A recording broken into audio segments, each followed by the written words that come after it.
Well, I'm back. How are you guys doing? Hi, Fema.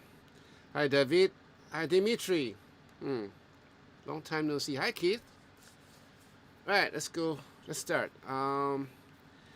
David, you are asking me. Hold on. This air conditioning is so loud, going deaf in my ear. Uh, I'm considering to switch to digital Line 6 Helix. Is there any patches of yours I can download? I don't actually have patches to download because I always believe that you should set up your own patches, build something up yourself.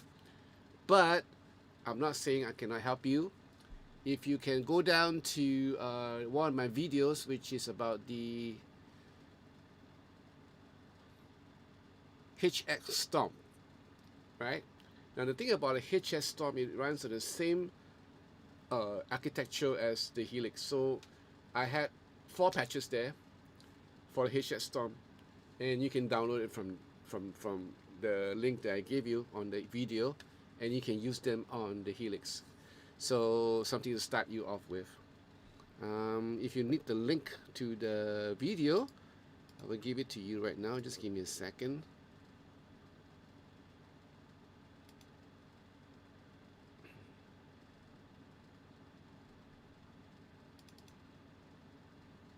Oh, in the meantime, Keith, was that your daughter singing "Shut Up, Train"? Yes, that's my second daughter, Sarah. Yep, she's both my daughters can sing. Um, Sarah's got a very unique voice of her own, so yeah, I'm a proud father.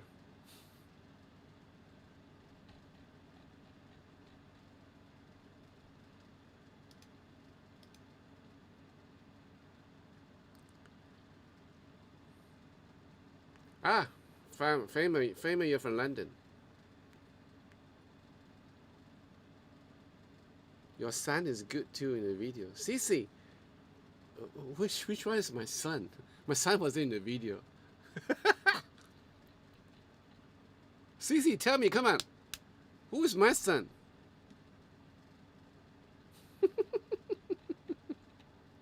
I got a feeling that you're gonna tell me it's me actually. Wicked. Anyway, Donald Peluhutan Silitonga. Hi. Where you from, Donald?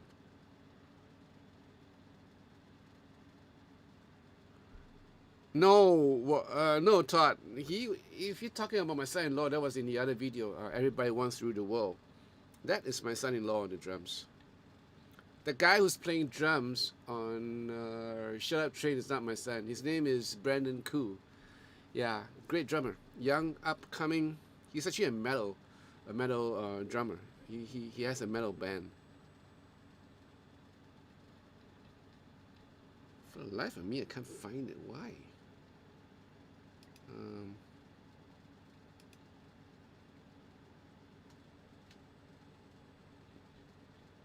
David, just give me a second. Okay, I'm trying to find it for you.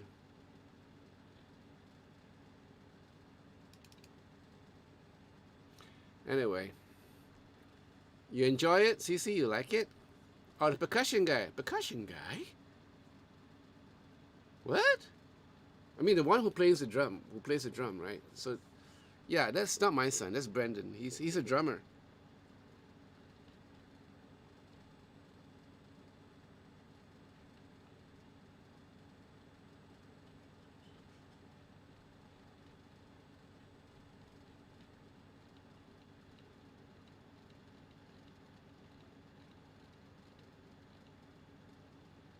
Okay, got it.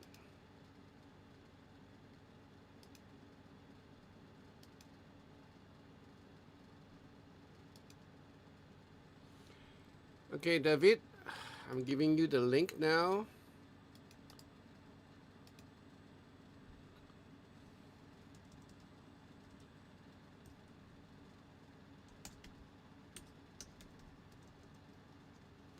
Right. Okay.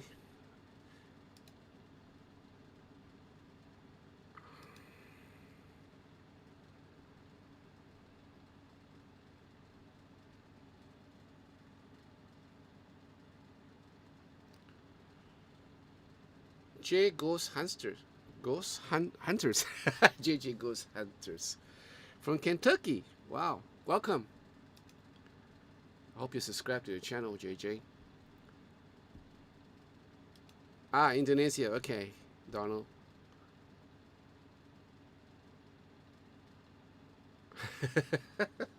It's okay, Todd. This is my fourth cup.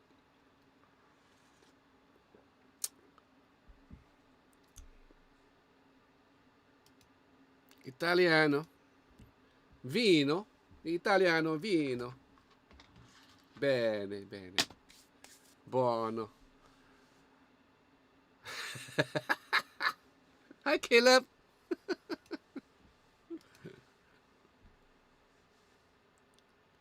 You like to hunt ghosts as a hobby? No way. Seriously? Well, you should come over here. You should come over to Singapore and Malaysia. You have a whole lot of spooky houses and haunted places for you to visit, But for me, I don't believe in ghosts. I believe in something else, but not ghosts per se. But we shan't go there, shall we? We shall not. Anyway, Todd, you must have the ESP2. You knew I just woke up 10 minutes ago. Yeah. Premonition, man. Premonition. How are you, Caleb? Are you doing okay? It's been a long time since I see you, Caleb. You should go cycling again.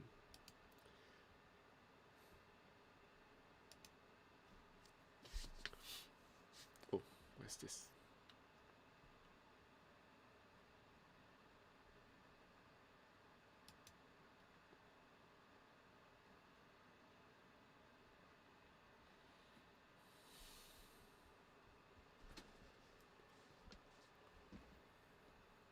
How is Kentucky doing, JJ? Are you guys doing okay with the COVID-19 and everything?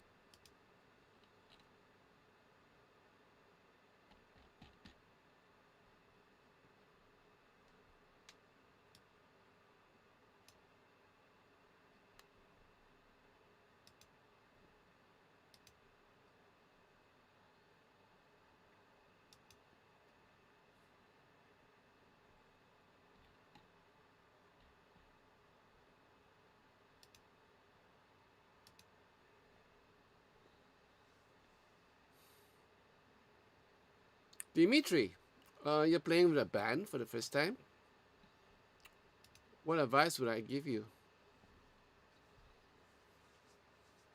Be nice to the band. Be nice to the members of the band. Okay, there are a couple of things I can advise you.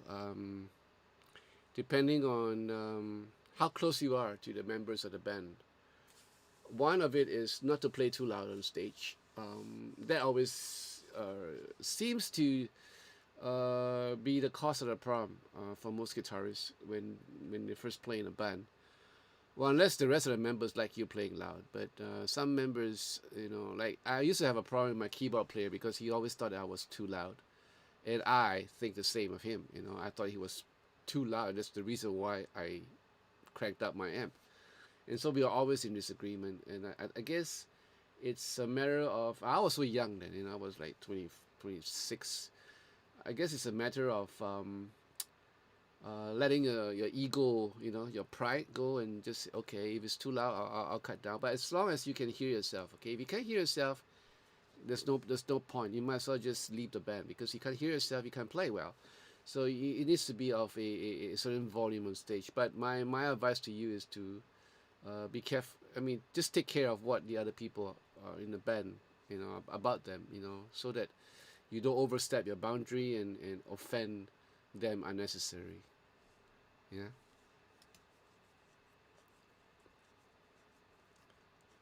All right, Todd. On the ESP, what that guitar was so you? I could feel the manufacturer should give one to you. Really? You think so? Well, you can shout it louder and use your ESP. Put your ESP to work. And kind of ESP, the ESP people in getting me that ESP guitar. That would really be great. All right. Cece, is your daughter heading for a career? No, no. I I think I mentioned this before. Both my daughters actually wanted to go to a music college in Singapore. And I told them no, not in your life, because I know where it's gonna go. Because music in Singapore is like non non-existent. You cannot make a career out of music in Singapore because the government, for one, do not support popular music as a industry. In the first place. And the clubs that we have in Singapore, they're mostly, they mostly hire foreigners, like, Indonesians or Filipino bands. And well, it's probably because of money, the pay. And being club owners, they would like to spend less and get more in return.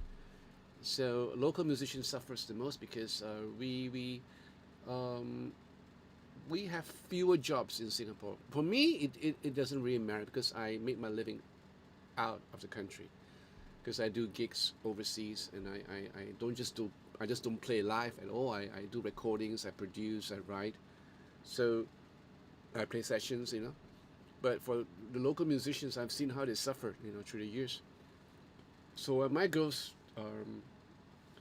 came up to me and said, "Daddy, I want to pursue like, what CC said, a career in music." I said, "No, no way." My advice to them was to get a degree in whatever they could get a degree out of, and find a good job. And then from there, if they want to, like, do music, do it part time. If you want to play in a band, do it part time. Do it at your own leisure. Like, you still have a job that you can go back to fall back on. Because I mean, like, we were just talking about this a couple of years ago, and now, my eldest daughter is married, and now she's thinking of, planning a family soon. And my second one is, like, had a good career. I mean, she's had a real good job. She's starting on a real good job soon. And yeah, so they are just doing music as a part-time thing. My eldest daughter, Kelly, teaches in preschool. So music, for her is second nature because she grew up in this family. And for her, it's a bonus because, she sings and she plays the ukulele, she plays the guitar, and the kids love her for it. And she's an asset to the school. So it's a good tool to have, right? Sarah is more of a strummer at home, and yeah, she served in church before. And she loves to worship God. So, she loves her songs. The kids nowadays listen to different stuff than me. So yeah, that's what they're doing. But thank you for asking, CC. Hi, Mike from Illinois. Yeah, how you doing? It's been a long time since I've seen you. Well, JJ, some places in Kentucky are starting to open for dining in limited capacity, but most everything else is still on lockdown where I am. I really miss going out to listen to live as well. Yep, you said it. I miss going out playing live. I miss going out overseas to play. I actually miss traveling. Just like horrible thing to say. One of the worst things that you remember the song by, what's this guy called? Dan Fogelberg. Remember he did a song called All Lang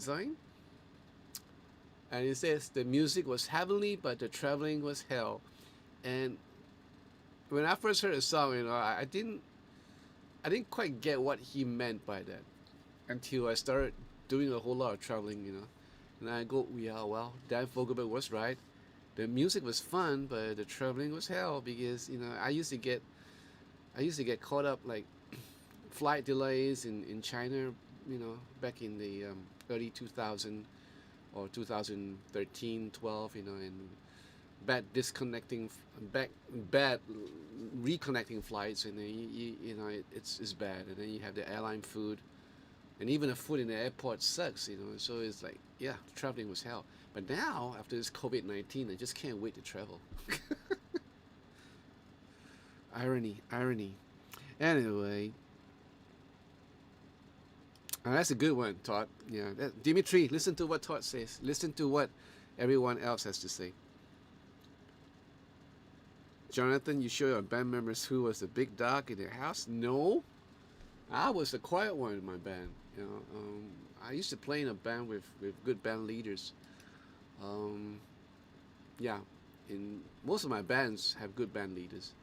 Uh, yeah, I didn't want to be in charge of anything per se. I just want to play music, and that was all I wanted to do. So, all right, David, the process of finding the perfect tone is killing me. Really, how's your process to create your own tone? The best frequencies to consider. Hmm, it's a good question. A bit complicated, but Fratello, the thing is that you need to listen to a whole lot of music. You listen to your favorite band, your favorite guitarist, and if you can, do a A/B comparison with the tone that you want to get. Like, for example, if you like, say for example, David Gilmour, and you have his CD on, and then you have your Helix on, and you kind of like tweak it to an amp as close as you can get, but then you think that it's not close enough, so you can always do an A/B comparison, and that's one step to do it. For me, I didn't have this luxury to do that. I had to use my memory and my hearing, and I think that's good also because in the end I came up with my own sound. I came up with my own understanding of what is it like for gain staging the amp, how much gain to put into the amplifier and to drive the tubes, the preamps, and that will affect the tone definitely. And then how to play around with the EQ section. All you need to do, David, is to put your hands down on the amplifier or on your Helix and play with it. If you don't play with it, you will never know. So instead of asking people, how do I do this? How do I do that? Go down, do it yourself and try. Oh, okay, so this works. Okay, oh, this one is this parameter. Oh, but Line 6 give you all the help because they got instructional menu. In YouTube, there's many videos about how to go about doing parameters and stuff like that. If you want to go into Helix, join the Line 6 group in Facebook. The founder is a guy called Chad Boston. Really nice guy, and that page is really helpful because they have a lot of people who's willing to help. And if you want to pay and buy patches from some of them, you can do that because they put it out on sale, right? So it's something to think about. Speaking of bands, Spinal Tap. Yeah, Spinal Tap is funny. Rock and roll, rock and roll. Speaking of what is Jonathan? I need to ask who is the king of guitars and why? PRS or Sir? Well, neither. Neither of them are king of guitars. If you think either one of them are king of guitars, you're very sadly mistaken. There's no king of guitars. There's no best guitar. The best guitar is the one that you feel comfortable. The best guitar is the one that sounds the best to you. It is not definitely a Sir. It's not definitely a PRS. I played a lot of PRS. I haven't played a lot of Sirs, but I play a couple. And for me, don't really matter because the guitar that I like the most is my Fender, made in Japan Fender traditional 50s, or my G&L, or even my Harley Benton. So these are my king of guitars because I keep on playing that. Like the LTD SG that I just recently bought. I use it often because I feel comfortable in playing it. So that's my king. There's no such thing as a particular brand like Gibson or Fender or PRS is the king. There's no such thing. Yep. Don't entertain the thought. Then you Famer, you will get yourself boxed into a category that you think it is the norm, which is not, because there are many brands out there that Music Man, for example, Music Man, Ernie Mobius makes fabulous guitars. Check them out, because if you always think that the king of guitars is PRS and Sir, then why? You gotta ask yourself why. Because they're priced like a king. They're priced so high, so expensive, that only a king can afford it. Right? You see, Todd knows me very well. It's okay, Dimitri. Hi, Joe. How are you doing? All good? Penta Live. What's your job? Who are you asking me? You asking me? My job? I'm a musician. Where are you from, Penta?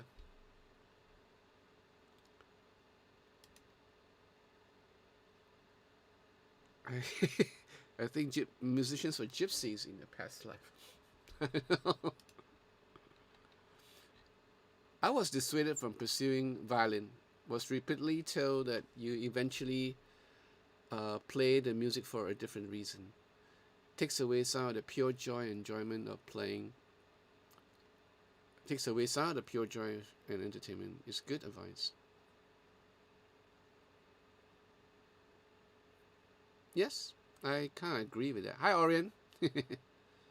Yeah, I kind of agree with that, CC. What?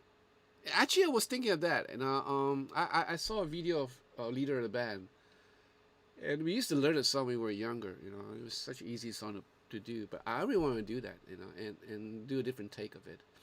Yeah, who knows? Hi, Holler. How are you? Pascal. Comment allez-vous? Eh? Bien? I'm okay. Good. All good. Holler, have you tried any other pickup combinations with your Harley Benton Fusions beside the ones it came with?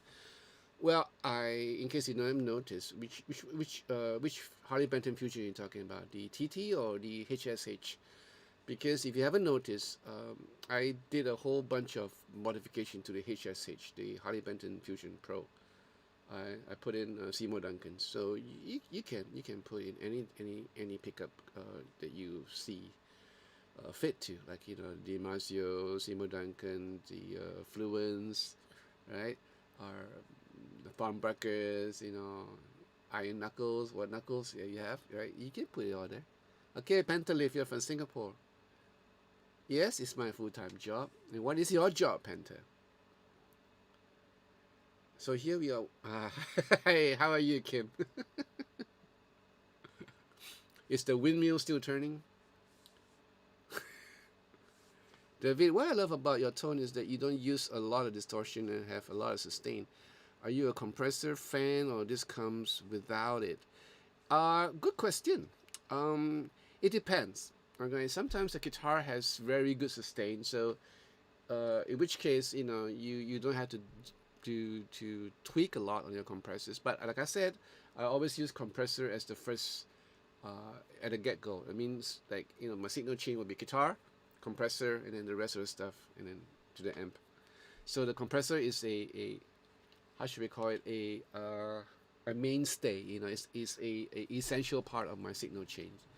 So depending on what sound I want to get, for example, if I want to get a lead sound, then I would compress it a little bit more. If I want to play like a rhythm thing, I'll probably like have a ratio of 2 to 1. But if I'm doing a lead, I'll go maybe 3 to 1 or 4 to 1, and then I'll bring down the threshold so that it kind of compresses more, so it sustains a little bit more, just a little more. But it's not just for the sustain, because it's to kind of like clean up the lows or the loose notes, so that everything is like there. It's like compact before it reaches your amp, and that's the ideal for me. That's the ideal way to go about it, because if I have a signal that's going all the way, like all fluctuating, like the lows and highs are fluctuating, and then it goes to the amp will have a hard time coping with this. But if I give them a fuller signal, a compact signal, then I can gauge the way how the amp sound with my compressed guitar, and then I can use my dynamic playing, how hard I play, how soft I play, and I can kind of like be more in control of the dynamics. But if I do not have compressors, then my dynamic will fluctuate like just high, because real soft and real high is like there's a whole lot of discrepancies, a lot of differences. By compressing the signal, you kind of cut down the rest of the stuff, so it's easier to navigate. To I hope you understand what I'm saying. Yeah. So, um, On the flip side of the coin, sometimes for a tube amp, I will not compress a lot because the tube amps have natural compression, and that's why I like so much. I love tube amps because I just love the tone and the way it kind of compresses the sound, and that's why I never got rid of this amp. I'm still loving this amp. After retubing this amp sounds so good. Maybe one day I'll just play this amp again, so you guys can listen to it. But it's a great amp, and sometimes with a tube amp, you don't need a lot of compressors. Yeah, something to think about. Yes, Pascal, happy to see you too. Arvon Gaunt, oh, that's a nice name. Hi, how are you? I haven't seen you before, have I? Howler Pro, I think it was the light green blue. Howler. Oh, that one I sold. Sorry, I sold it away. No, it's all stock. I didn't do anything to it. I just thought it sounded really great as it is. So but then this room is kind of small, so I had to make space. So I kind of sold it because I wasn't using it anyway. Yeah. You're a uni student. I'm learning music too. Any tips on improving? What's your instrument, Penta? What do you play? Pascal, I've changed the pickups on my Harley Benton Fusion. It's very good guitar now. Sounds better. What do you change to, Pascal? Which pickup do you change? David, forgive me for all these technical questions. You're my tone. It's okay. Just ask away. That's what this channel is for, to help you. But I will not spoon feed you. I would not give you patches and say, okay, Pascal or David, this is a patch, No, I will not do that. I want you to learn. I want you to be hands-on and find out. And if you got a question, ask me. It's okay. But I will not spoon feed anyone. I do the same thing with my students. They offer to pay me money for my patch. I say, no, I'm not gonna sell you anything. If you need questions on what's the use of a compressor, how do you go about setting a compressor, fine, I can tell you, but I will not sell you or give you any patch. Okay? Hope you understand. Anyway, just in case you guys don't know, there is a super chat thing and what's that? Super chat and sticker. So you want to buy me coffee? Click and buy me coffee. And click on the like, please. You have 26 people here, but I don't know how many likes do we have here right now.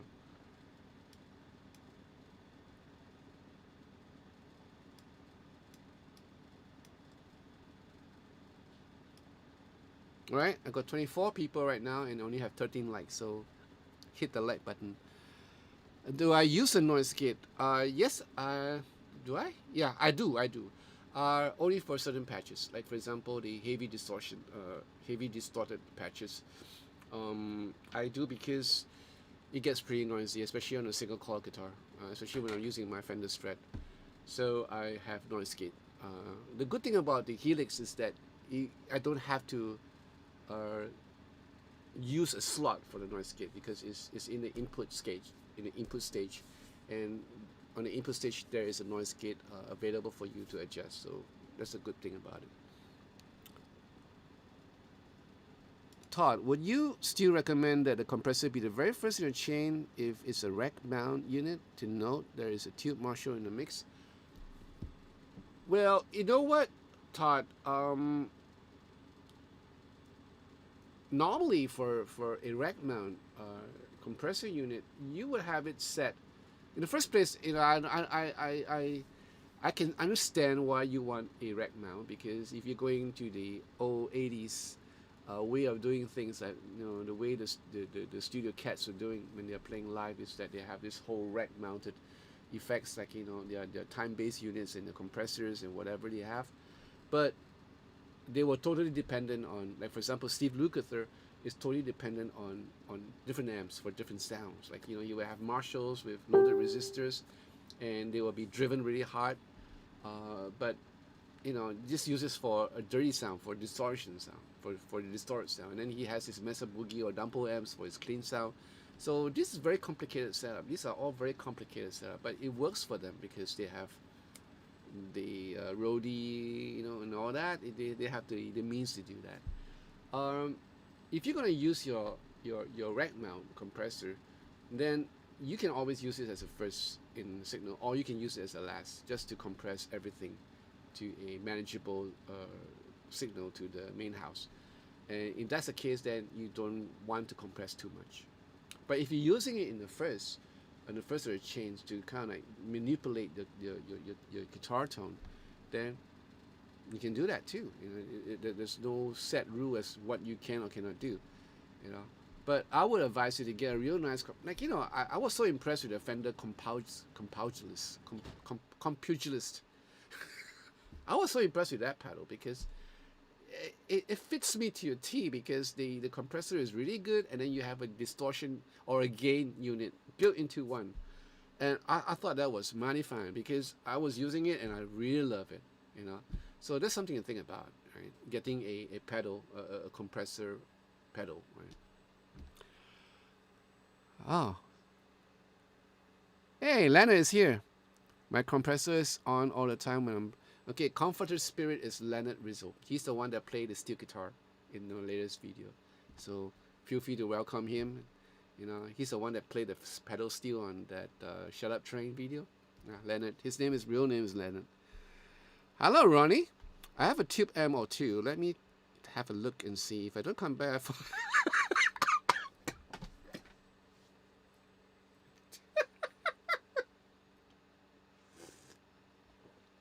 Mr. O'Rourke, you will never fail to raise a laughter for me.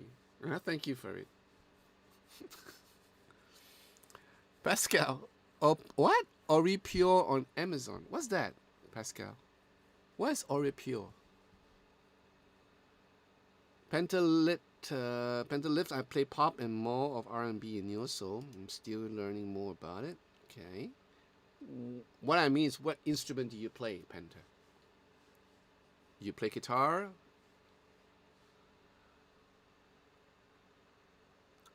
Howler, yeah, I got the HP Fusion 2 Pro after seeing your videos, and it feels really great to play, but considering some other pickups to try out with. Yeah, go and have fun. Hi, GTBT. How are you?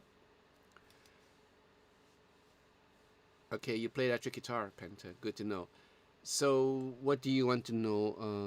You were saying, you're asking me how to improve?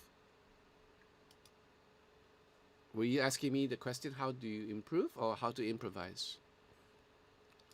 David, I'm using a Boss ML2 with low gain set into Electro Harmonix OD glove with high gain set. Is that a method you used to? No, I don't have all this, David.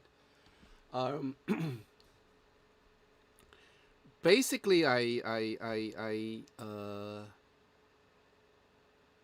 okay, basically the whole signal chain, it's kind of explained to you the whole signal chain that I have. I have a compressor to kind of, like I said, stabilize the signal.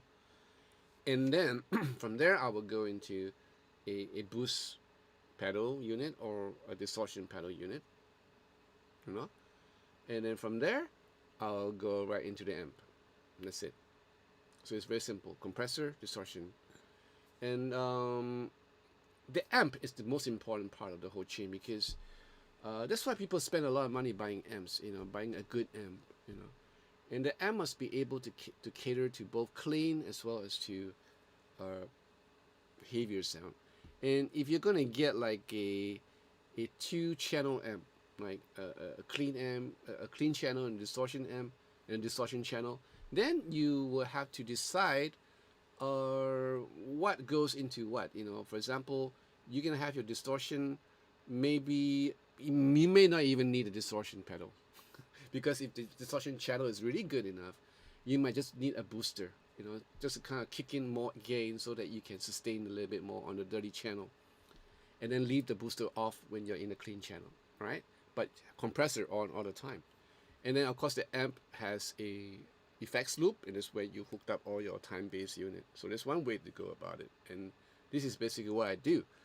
Even in my Line 6, in my Helix signal flow, is the same thing. It's like, I'll go in compressor, booster, or distortion, amp, and then my time-based unit. So on the Helix, you are given the option of getting a an amp that is dedicated for distortion, and for example, the Marshall, you know, or the Mesa Boogie, or the German Uber, the Mahedeva.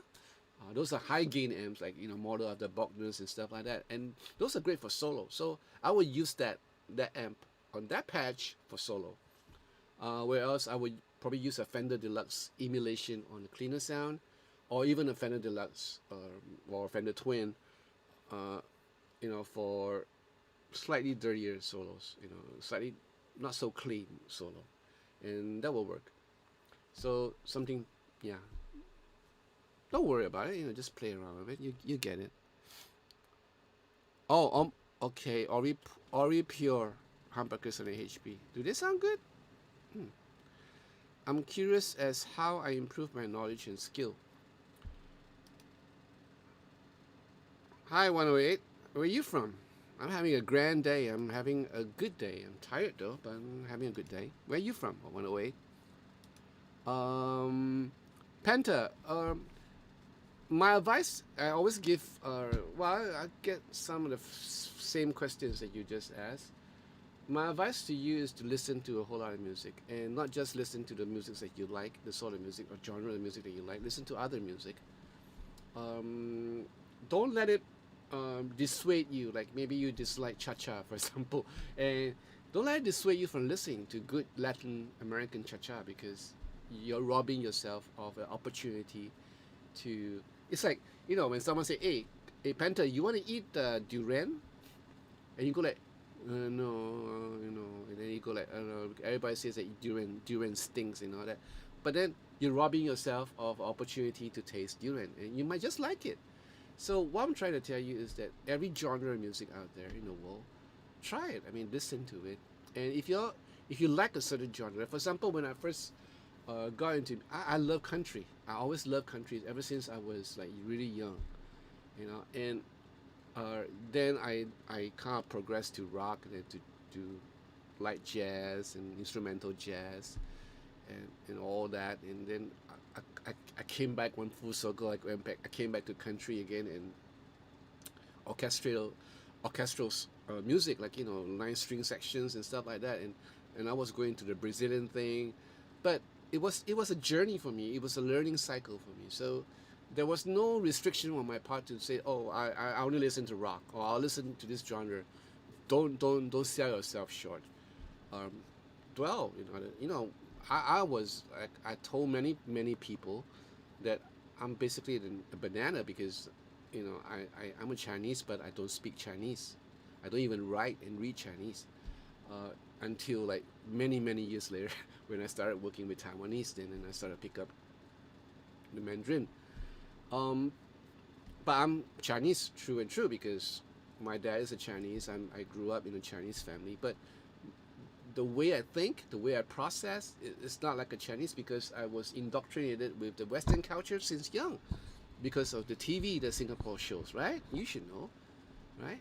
And but when I was first introduced to Chinese music, for example, when I was working in the studios and they asked me to play session for those Taiwan records, what would I do if I say, oh no, I don't want to play Chinese music because they are what we Singaporeans say, orbit, like taboo, it's like low class. No, I don't even think that. I'll go like, okay, let's do it. And then when I first heard Taiwan music, I go like, wow, those are really nice songs, and it reminds me of country songs because they are like really nice melodies. And if I were to have a mindset that says, okay, I don't want to listen to Chinese music, then I sell myself short. So my advice to you: listen to all sort of genres. And um, as to improving your skill, you should start get away from doing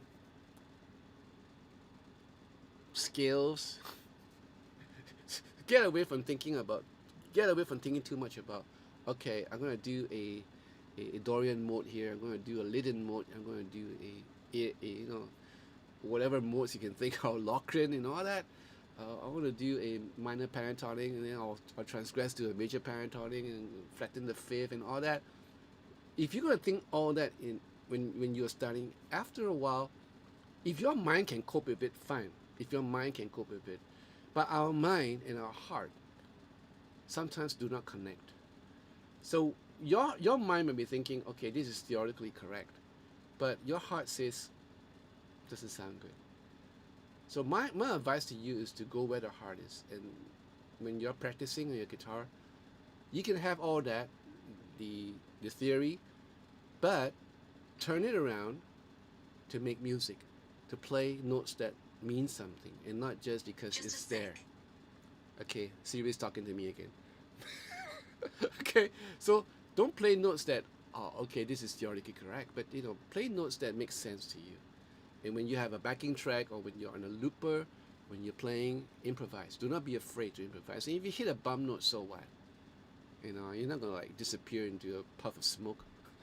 It's a bum note. It's a bum note. You learn from it, and learn how to. There's advice from a very famous guitarist that says, if you play a wrong note, play it twice. And people would think that you are actually doing it on purpose. So I hope that helped. CC, I have a Dean Markley acoustic amp. Sounds beautiful with my Martin HD28. Ooh, nice. Hi, John and fellow cohorts. Really low. Okay, I'm gonna crank it up. Thank you, Leonard, for letting me know. Just hold on. Yeah, I have a problem with this microphone being too low. Hope this is okay. Is this better? Is this better? Should be better, right? Time for ear cleaning. You have a HD28. Wow, that's nice. From Romania. Yeah, I know where Romania is. Yeah, and I'm doing great talking to a friend. Great. Da Hanjo Ni Hao Mi, huh? My dad worked in Taiwan many years. Forget a lot though. Where you from, Da Hanjo? Where you from? Jonathan, do you have any experience with Furch guitars? They seem great and have equally great stories. Furch, never heard them. Sorry, Mike. Never heard them. Putting distortion in a clean amp or in front of a gain channel amp, which is better for you? Pros and cons.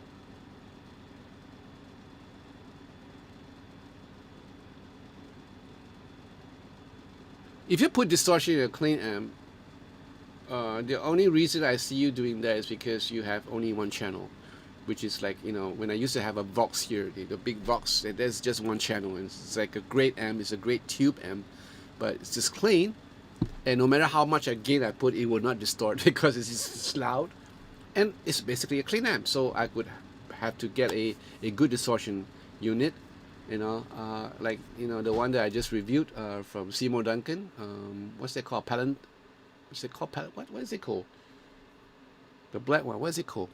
Anyway, this great distortion pedal. If I put that to my Vox amp, yeah, it'll work. All you need to do is just kind of tweak the EQ, the tones on the distortion unit.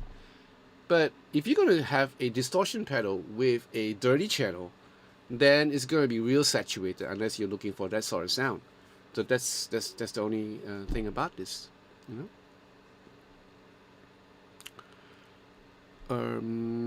Connecticut. Cool. I'm Dave J on Patreon. Now I know who you are. Hi, Dave. How are you? Connecticut. What's that? I don't know, Mike. There's this classic story that I read before. What's that called? A Night in Connecticut or something like that? Yeah. Pentalith, thanks. It helps a lot. I always thought that skills are the baseline of improvisation. Improvising has always been my weakness. What do you suggest on working on improving it? Do not be afraid, Panther. When the thing that I discovered when I'm teaching is that a lot of my students dare not improvise because they are afraid of making mistakes. Come on. When I teach music, it's about life. When in the world when will you not make mistakes? We will make mistakes since the day we are born. We make mistakes every day. We make mistakes every year.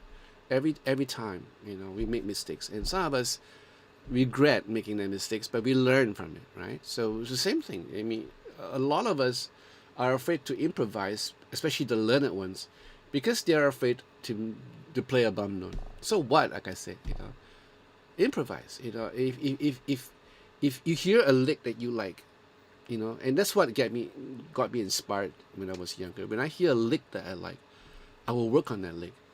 Even today, I will work on that lick. And if I were to play, say for example, a pedal steel guitar lick like what Leonard was playing, and if I wanted to duplicate what he played on electric guitar, I would do that. I would spend time, and I will try to figure out what he played, and try to emulate as much as possible the bends and the little nuances.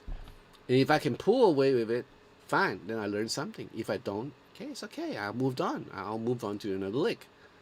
So it's also a question of your tenacity and your patience on whether how much of a bulldog are you? Are you willing to just let go and move on, or just bite on it and just go at it? Because I can stay on a lick for 1 week, and just keep on going back to it and try to hold it down to perfection.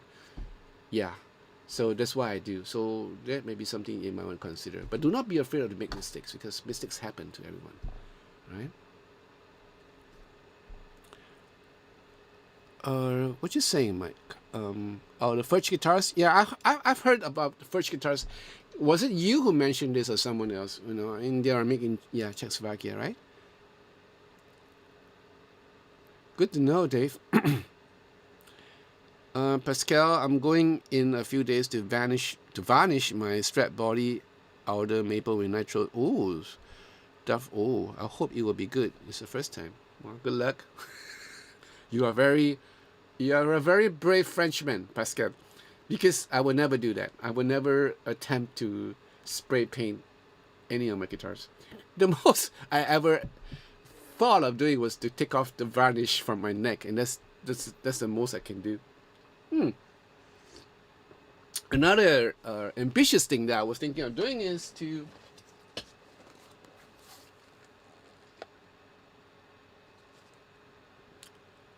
attempt to put this into my Japanese Fender Strat. Right? In case y'all don't know what is this is called a Vega trem. Very interesting concept. The selling point of this tremolo system is really well engineered, really well made. Right?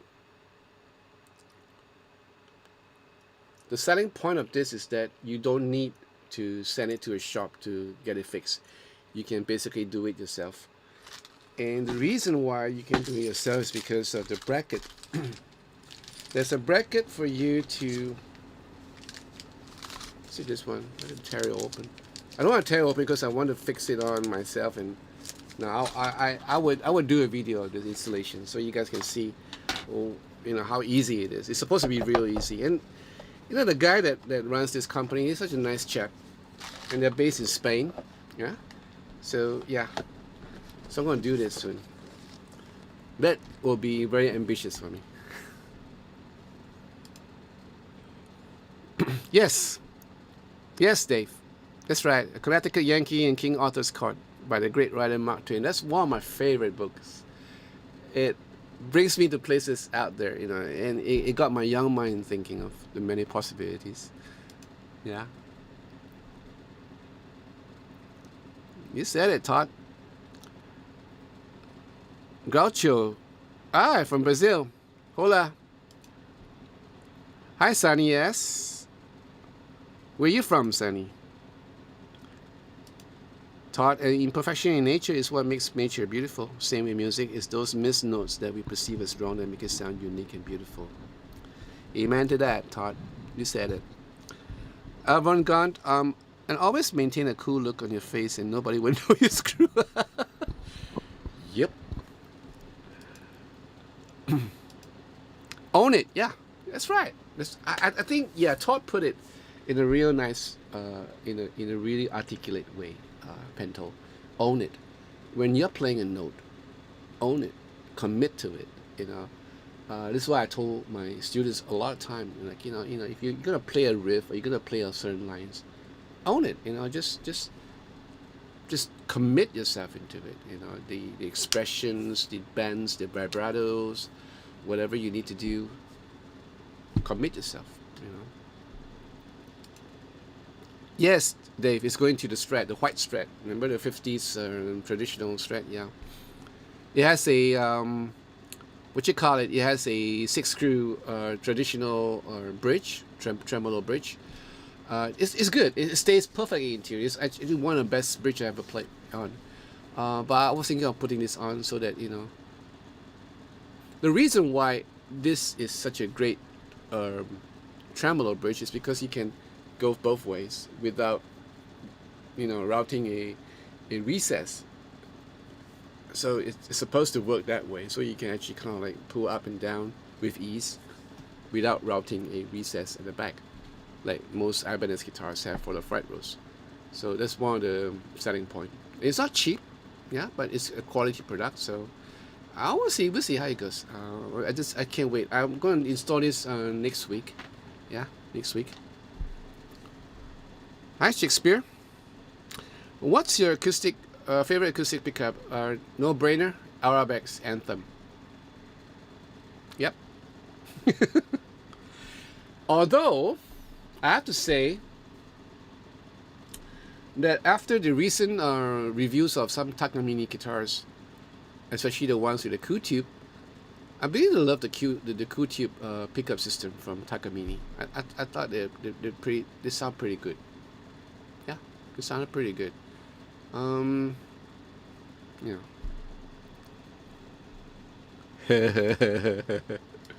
Yeah, you're another one of those ESP guy. Okay. No, Gaucho, I don't have. Gaucho, Clavis, right?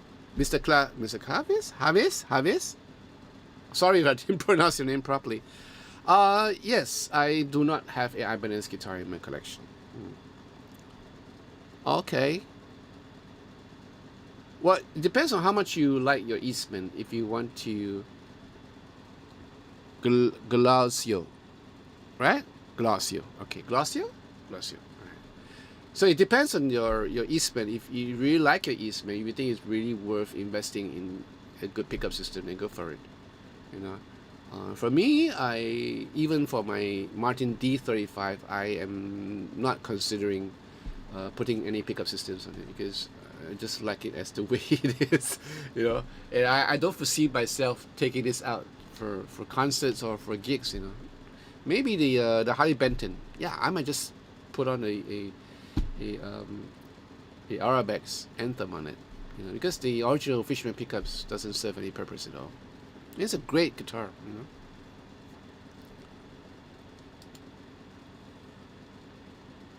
Dave, could Trent be put in my Fusion THH swap with the Wilkinson? Would it be worth it? Cost $300. Well, the fact is, Dave, I would tell you to save the money because the Wilkinson bridge is a-okay. It works. It works really well. I have no problem with the Wilkinson bridge. That's the reason why I did not decide to install this Vega Tram on any of my Harley Benton guitars because, for one thing, this is an expensive piece of gear, and I would rather have it on a relatively higher quality guitar.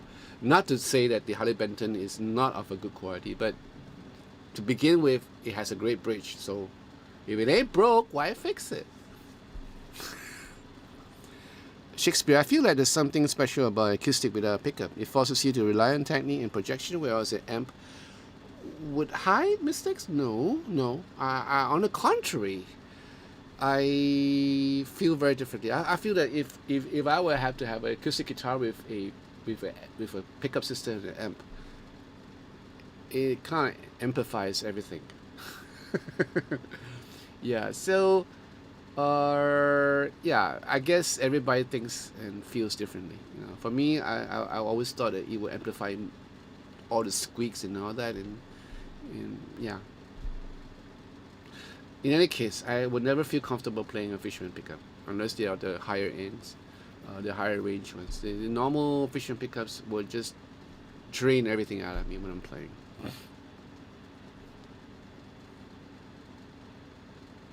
In any case,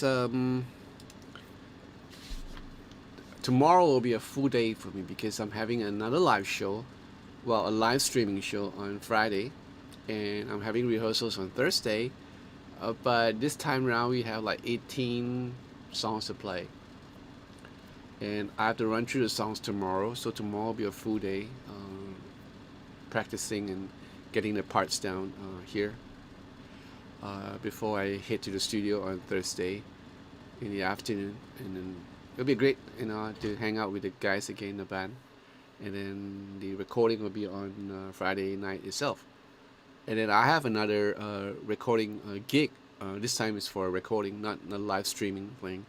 It's for an album on Sunday night. So, yeah, we're doing like 3 songs, 2 songs. I forgot 3 songs, and that'll be great. That'll be nice. I'll be playing with guys that I normally don't play with, and it's well, I guess the client wanted it to be like a band thing, like maybe no overdubs, or maybe very few overdubs. So that'll be interesting. So it's been a long time since I went to the studio. I don't even know the studio. I don't know where the studio is and what is it like. So it's gonna be interesting Sunday. It's gonna be an interesting week for me.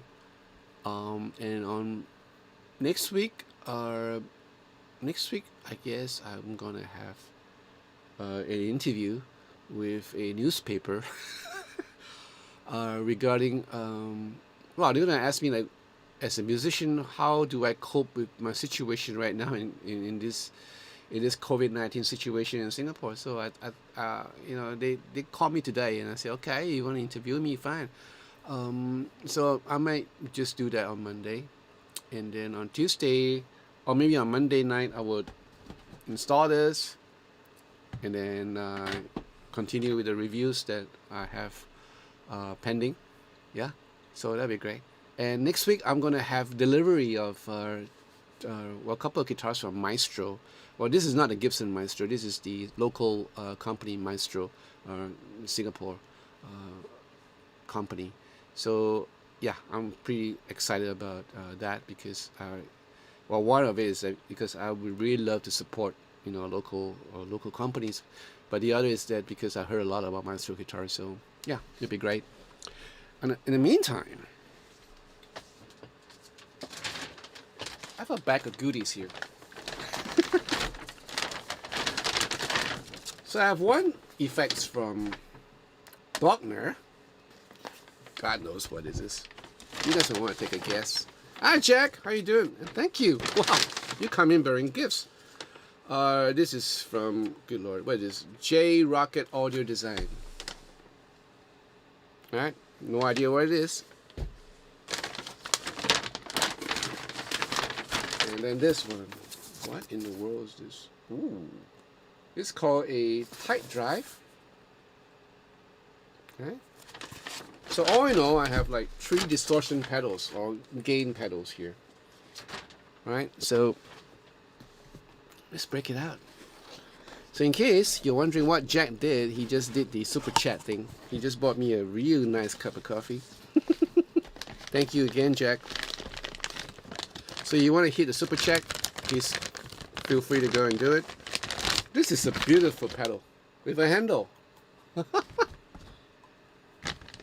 Not cheap though, I just saw the price tag at the back. Right. So it has, good lord, if it's on-off switch, how cool can that be? It's an on-off switch here. Nice. Wow, this is an interesting pedal. Volume, tone, gain, and tightness. I can't wait. I'm gonna run this through the Langley. See how it sounds like. I don't know, maybe I might not do that. Maybe I'll do that. I don't know. We'll see how it goes. Right, so this is a tight drive. And then this is the Rocket. Oh, interesting pedal.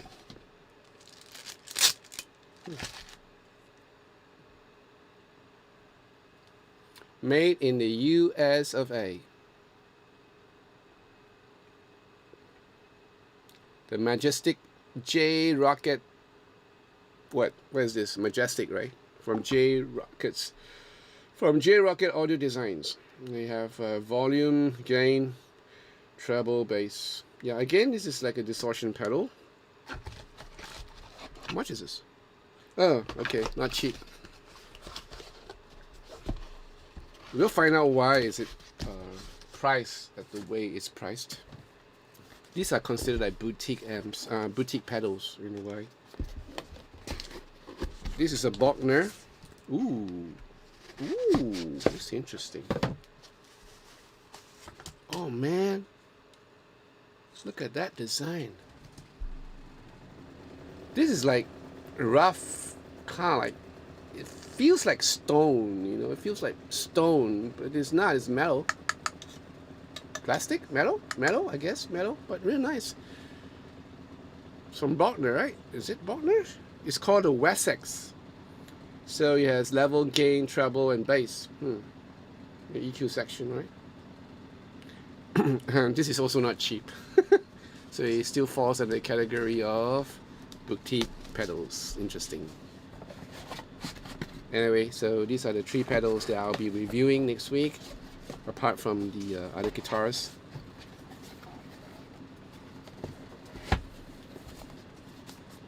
Right.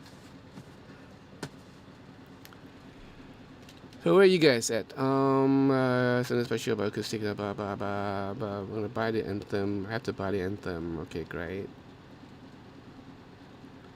Hi, Pix Gaming. How are you? You call me Juicy Jonathan. Good Lord, why? Orin Quest. Antiquities versus set lovers. I would go for antiquities. Reason is because, well, you know, it depends on you, because the set lover has a certain character to it, because if you're going to play real hard, it's going to distort a little bit, but the nice way, you know. So if you're looking to play blues, more ager stuff, then go for the set lovers. But if you're going to play like a relatively clean stuff, and then to rock out if you want to, then get the antiquities, you know. Hi, Robert Clark. How are you? Yeah, everybody knows everybody here, right? Ooh, yes. We just woke up, Jack. You can't type.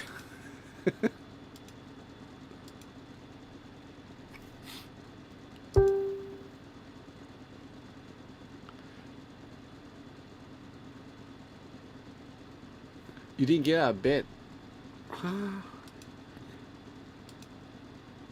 You guys have it made. You know, I wake up really early. I wake up like sometimes 6 a.m. in the morning.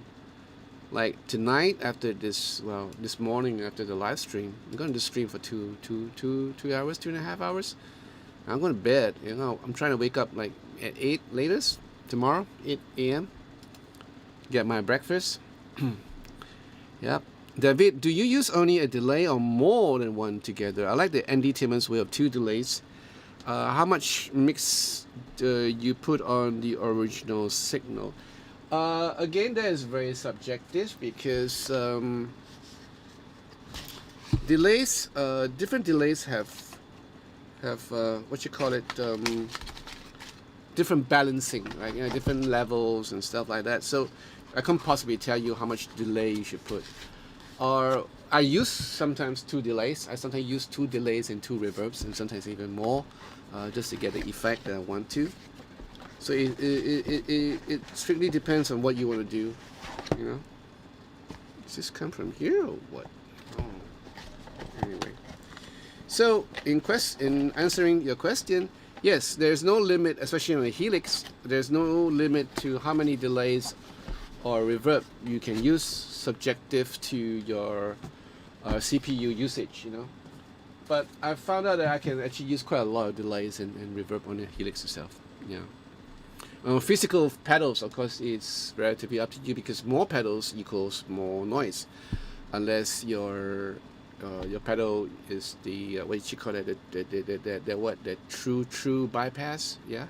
So that will cut down noise a little bit. But if your pedals are the old school ones, then it's going to generate more noise. What time? Oh, what time is it? Well, it's 1:05 a.m. Jack. Have you seen Harley Benton new? Yes, I've actually requested for it, so I don't know whether they are sending. I'm still waiting for the email reply. Yeah, they're pretty slow right now in Harley Benton in Taman in replying emails. But the good news is that they are sending stuff again. So the problem is that they don't have the stock, so I have to wait. Yep, I'm getting one unit. I'm requesting for one unit, for review. So we'll see how it goes. It's pretty cheap, affordable. Mm-hmm.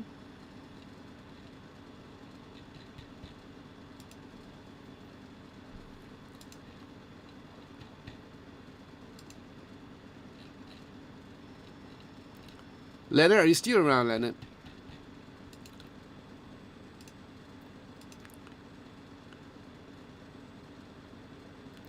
Ren Hitch.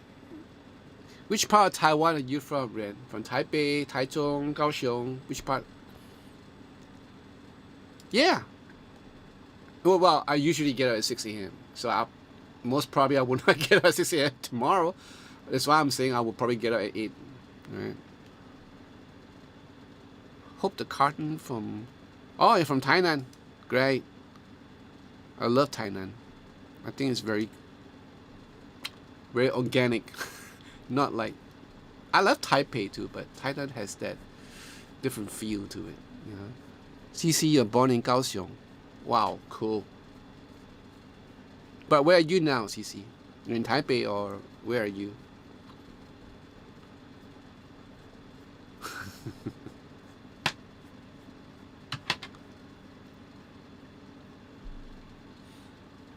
The reason why the cartons came on the state that they came in, especially for you guys who are living in North America, is because of the what you call that, the freight forwarders, like the DHL or whatever you guys are using.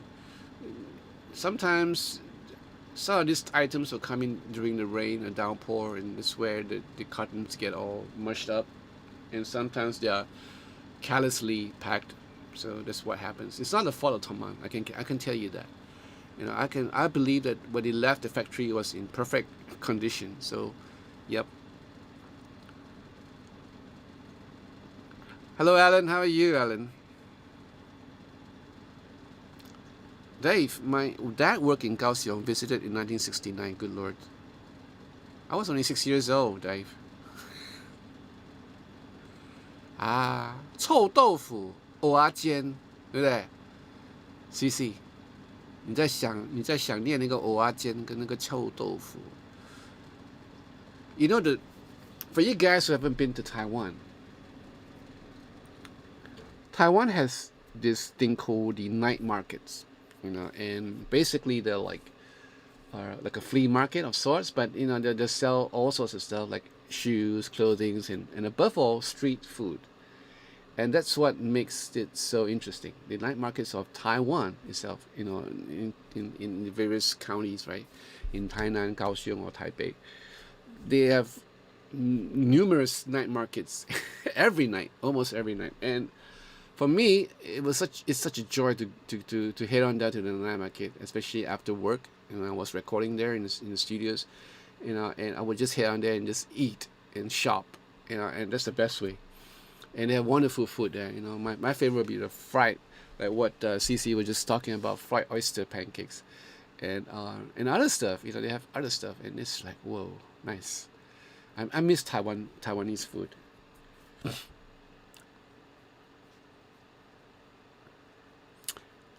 Dave, I was 19, went around the world that summer, all Taiwan by bus. Stayed. Wow, that's nice, Dave. Back in '69, gosh. Taiwan was so different back then. Singapore was way different back then, but in '69. We just founded our independence in 1965, so '69 was the crucial year. We had riots, I guess, in '66. Right? A couple of people died. '69 was like yeah, a crucial time during those periods. Yeah. Robert Clark, do? What's that? Do? So tell me, what do you guys think of the last video that I did? That that country song. Shut Up Train. You guys like it?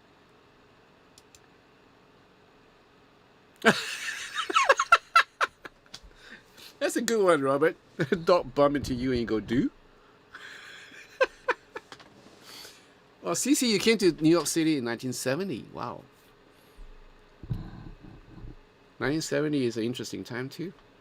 Bell bottoms, drugs, disco in New York City.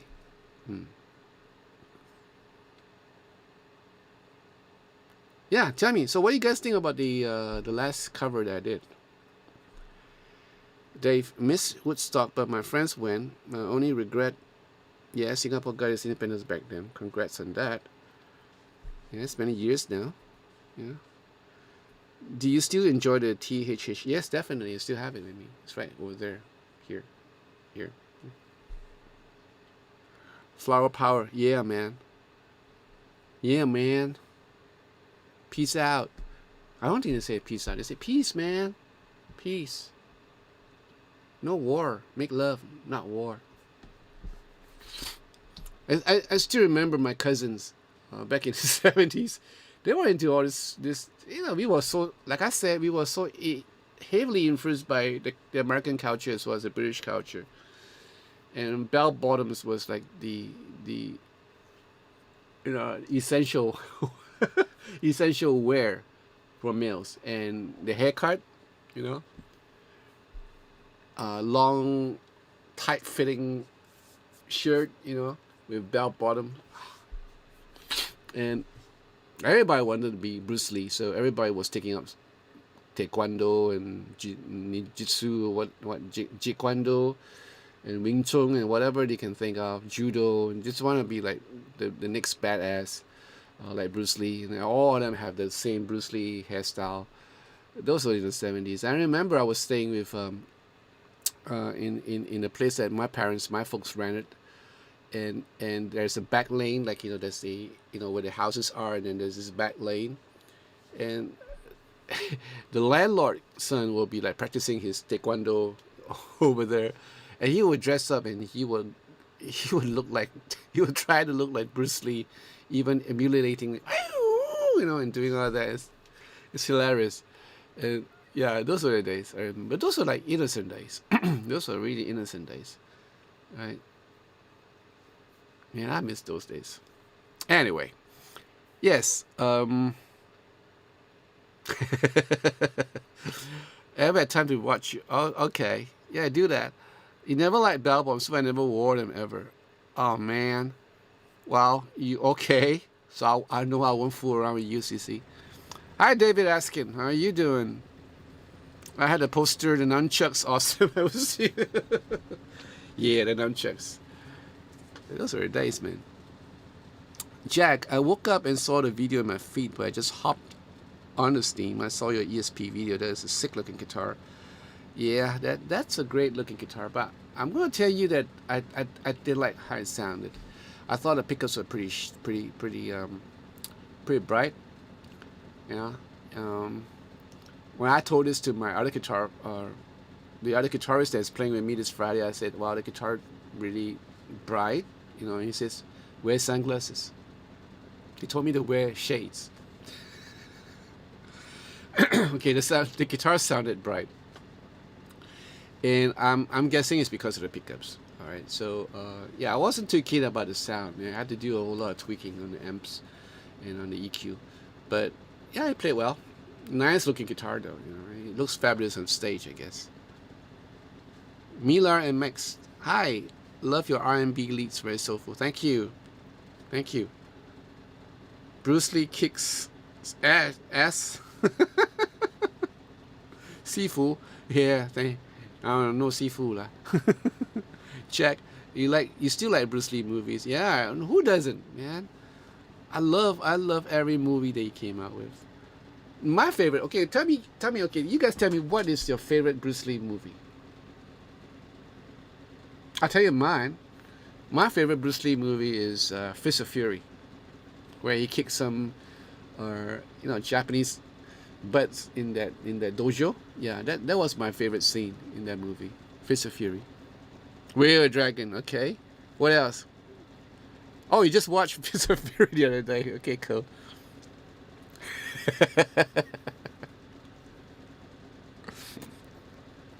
Yes, you can type, Robert. You're really bad. You should ask your doctor to kind of bump you into to bump more into you. Dave, January 30th, 1970, saw the Grateful Dead the night they got busted on Bourbon Street. Plus Pete Green's. Wow, cool. In New Orleans, huh? Hmm. Enter the Dragon. Well, that was the first movie that I remember watching it in a theater, in a cinema, and it's open air. I remember that vividly. Yeah, with my dad. I love that movie, and we even have like comic books from Hong Kong. All this kung fu comic books, and they were all like drawings of Bruce Lee and his adventures and all that. And I was totally hooked onto it, and I can't wait to go to the barber shop because the barber shop will have all these comics, and I'll be reading them while they cut my hair. So yeah. Jet Li, yes, Fist of Legend. That's a remake of Fist of Fury. All of it, cool. David, I have an Eastman Solid Body LP, really nice guitar. Okay, you're talking, okay. Shakespeare had say that he has one too, right? Okay. Way of the Dragon. Wow, Enter the Dragon. Way of the Dragon. Way of the Dragon was his last movie, right? Before he passed on. Yeah. Hmm.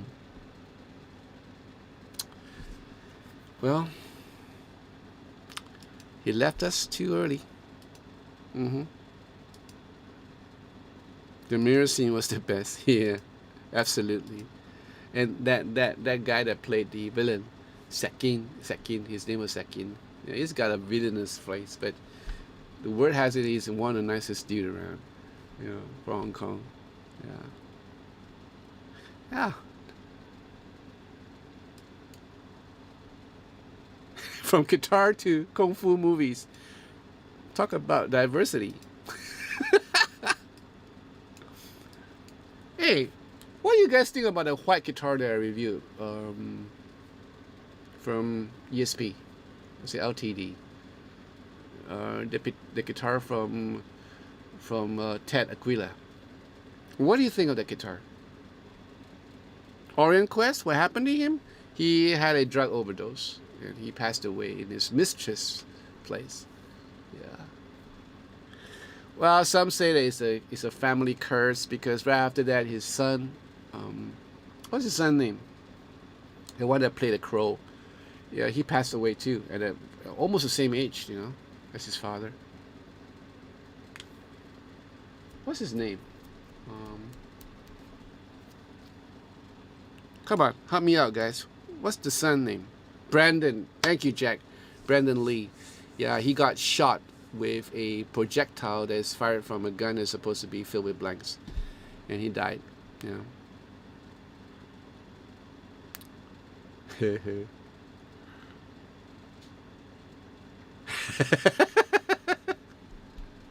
Well, I got some British biscuits if you want to. I have a couple of let me see now. I have some Scotch cookies, some shortbread, Scottish shortbread, if you're interested in it. Martin, hi Jonathan, glad you're alive again. Have you ever played the Fender CD60 All Mahogany? No, I have not. What in the world is a CD60? Let me just do a search.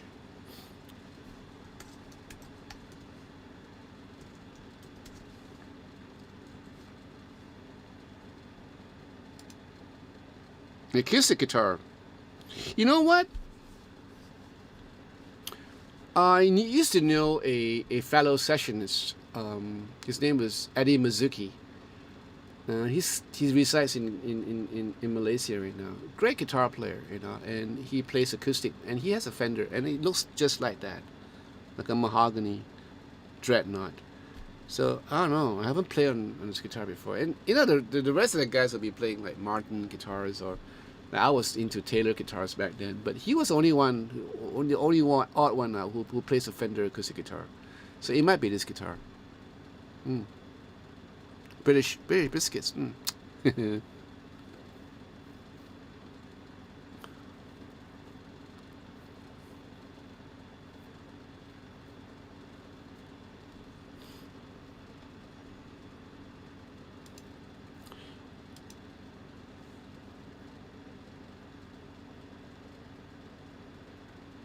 Yeah, Alan, I thought so too because you know what? When I first saw the guitar, I thought it was really interesting, right? It's like really nice. But I never heard of Ted Aquila. I never heard of Death Angels. As you all might know by now, I'm not a fan of metal music. And then the guys in Davis Guitar told me that this Ted Aquila is the lead guitarist on this band called Death Angels. So I did some research on it. Okay, yeah, they're great. They're a great kick-ass band. But well, when I took the guitar home, well, I'm not afraid to tell you that I have my apprehension because well, there's nothing about the band or anything like that. It's just a notion of death, especially in heavy metal music. Like I said, I have no biasness against metal music for all that. I'm talking about spiritual stuff, right? So when the guitar came in, I kind of prayed over it. But guess what? When I was playing guitar in a video, when I was reviewing the guitar, and it's like all white, right? He has like pearl white tuning pegs, and stuff like that. And then it hit me. And I'm just thinking that the Holy Spirit was just talking to me. You know why it's all white, John? Because what does it remind you of? And I look at it, yeah, it reminds me of a coffin. Have you ever seen those white coffins? Yeah. So it reminded me of a coffin. And I go like, whoa, okay. But you know what? Like I stay in the video now, I'm going to treat that guitar like a guitar. Like, I'm not going to look at it in a spiritual way or anything like that because that's what the Holy Spirit told me. So I knew it and I prayed about it. So I'm fine. So I approach the guitar as a guitar, and it actually does really sound good. It's a great guitar. And it's a shame because, a white guitar would look really good in Barry White's band. In an R&B band, it would sound really great. And that's the reason why I chose a nice kind of like a soul backing track for it. And it sounded great. Just something to know, right? Vintage Japanese guitars. What is your impression of Japanese brands such as Edwards, Bernie, Cruz, Greco, Navigators, and so on? I think they are great guitars. I play a couple of these that you mentioned, especially the Edwards. I've never played on a Bernie. The Greco, yes, I think long time ago. But some of the earlier brands, they have like kind of shoddy workmanship. We're talking about way back in the 70s. But nowadays, the Japanese made guitars are nice, very well made, money for your buck, Yeah, so especially even like the Fender Japan makes, or even like some of the Tokai guitars, or even the ESP Japan. Oh, nice. And there's this, and when it comes to acoustic, you have the Headway. I'm really impressed with this company, Headway Guitars. They're from Japan. I really love the guitars, and I really love the way they approach the acoustic guitar genre. Yeah. Anyway, I stock up on yummy cookies this morning on my 6 a.m. foot run, complete with masks and gloves like on a moonwalk. Keith, I saw the Bruce Lee movies in the town next to a Marine base. The theater were packed with Marines. Oh my God, what an atmosphere. Which guitar that you demo that impressed me the most? Mila MX. The ones that I bought. Yep. If you search the videos that I did, the reviews that I did, and if I have a red word that says NGD, New Guitar Day, these are mostly the guitars. In fact, these are the guitars that I'm most impressed with because in the end I bought them. There are guitars that got away from me because they're way too expensive. Or you know, like I was really impressed with that. What's that guitar? Um, John Page. There's one guitar from John Page. No, the other one. What's the other one? Just hang on a second. Just recently.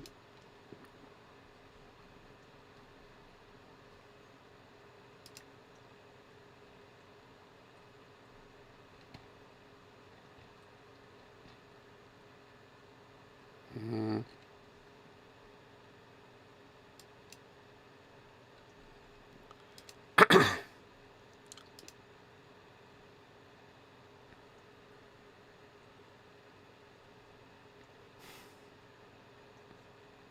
the art of playing without playing. What do you mean by that?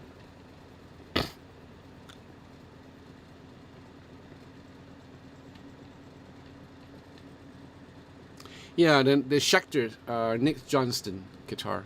I was pretty impressed with that, and it's made in Indonesia. It was really well made. It played like a dream. Yeah, that's one that got away because I don't need another Strat style guitar anymore. I have enough of those. Yeah, and if I didn't have the Comanche or if I didn't have any one of those Strat guitars, I'll probably buy it. So yes, in answer to your question, the demos in my reviews, the one that impresses me most are the ones that I bought.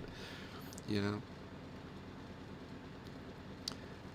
Pix Gaming, Jonathan, what is sustain and how can I get the most out of mine? Okay. Well, the Ibanez Jam has really good sustain, if I'm mistaken. Sustain means how long a note lasts if you're gonna play it. Like some good guitars, if they're really well made, especially with set through neck, or even a one-piece neck through the body. Those guitars are definitely have great sustain. But then again, that's not to say that normal guitars will not have good sustain. Well-made guitars will have good sustain depending on the wood and all that. Then again, that's a question of the pickups because if you have good pickups, and if you have humbuckers as opposed to single coil, well, humbuckers will have more sustain if you're plugged into an amp. So there are two types of sustain that you're looking for: acoustic as well as plugged in. So if you buy a guitar and you pick it up from a shop and before you plug in any guitar, you can actually test the sustain of the guitar itself by just playing it. So listen to it with your ears and see how long the note lasts. And then when you plug in the guitar, does it, equates? Does it have the same amount of? And you kind of know that that's how long the guitar will ring. Now, it's very subjective because some people are not really too keen about too much sustain. Because too much sustain might also mean that you will incur a lot of unwanted notes, But good sustain is always good. I mean, there's no such thing as having like way too much sustain because having sustain is a good thing for most electric guitar. Now that is for the acoustic side, and as well as when you plug in clean to the amp. Then there's the other thing about distortion, like how can you get more sustain with compressors and with distortion. So that is something that you have to kind of figure out. Like maybe with different settings of compressor, you can actually elongate the sustain just a little bit more. With distortion pedals, in conjunction with either with the compressors or without the compressors, as well as the amp, you might sustain your notes even further to the point of feedback. Feedback, there are two sorts of feedback. One is the unwanted feedback, and the other one is the musical feedback, where you sustain a note and it just goes on and then it starts going to a high pitch, or an octave higher, and you have that sustain. So that's a sustain too. So sustain, the word, has a lot of concoction. So, right. I hope that is clear enough for you. Kendricks, how are you? Have you tried the Fishman Fluence active pickups? No, but hopefully soon. Yeah, hopefully soon. Talking about Oreos and Swiss rolls. It's a good thing I just ate. All right. ESP is making a quality guitar, but you have to like white with that one. You're right, David. Yeah, I'm not averse to the color white. In fact, white is my one of my favorite colors. That white is actually pretty interesting because you have the EMGs with a white pickup cover, even with white brackets. So that's pretty interesting. Yeah, and you're right. And they make really good guitars. The only gripe that I have about ESP is the fret radius because you mostly have like the 13s or the 12-inch fret radius, and that for me is like too flat. And it's a choice of fretboard too. Um, I don't know. I'm still either a maple fretboard guy or a rosewood fretboard guy. So even with Paul Ferro or with the other materials that they have, I'm not really too much of a fan. So I always find that the ESP guitars, except for my the LTD, the neck is a little bit. It takes a bit of getting used to. It's not totally unplayable. In fact, the neck profile, the thin U profile, is very comfortable. It's maybe I don't know. Maybe it's a super medium, super jumbo frets. I don't know. It could be that. So I'm still trying to figure out. Anyway. Okay, you have a jam tube. Replace the trem block with a brass one to improve sustain. Sustain is when you play a note. Okay, good. Okay, jam is amazing. I love it. Great.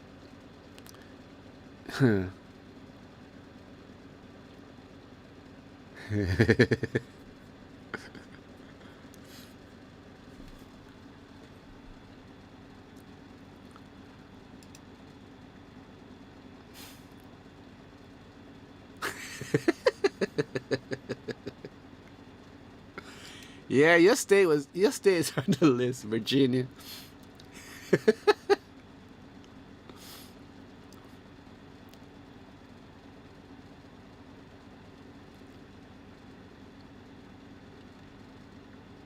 Oh man, I know, Pix. I know.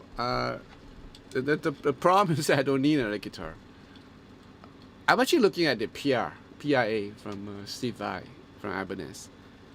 Great guitar, yeah, but it costs a bum. So we'll see.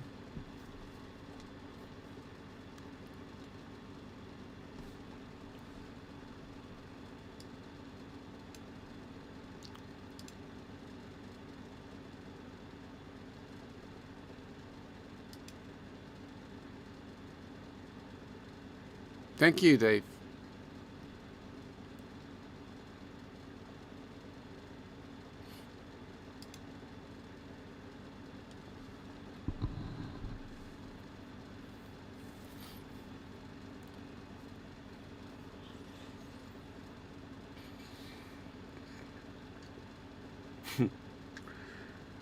And tell that to my wife, Pix. There's never enough guitars.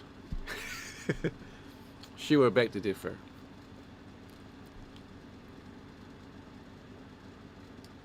The fact of the matter is that I can actually make do with just three guitars. Period. One acoustic. No, sorry, four guitars. One acoustic and three electrics, and that's all I can. I'm actually I can survive. I will have a Tele, a Strat, and a Les Paul, and a good acoustic guitar. I can work. I can survive. Um, it's the other stuff like the semi-solid, the 335 stuff, and sort of the weird guitars. That's the ones that that gets you. Because I have a Tele, I have a Squire modified Tele, but then again, the Blues Boy, the GNL Blues Boys has its own different quality. So it's all dependent on what I want to do or what sort of sound I want to get.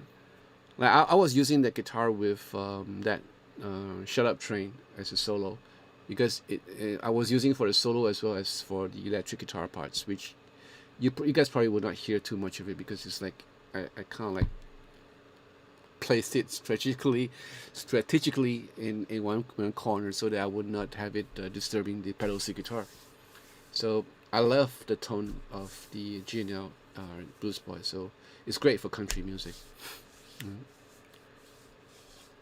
Hi, Francis. Thank you. Glad you like it.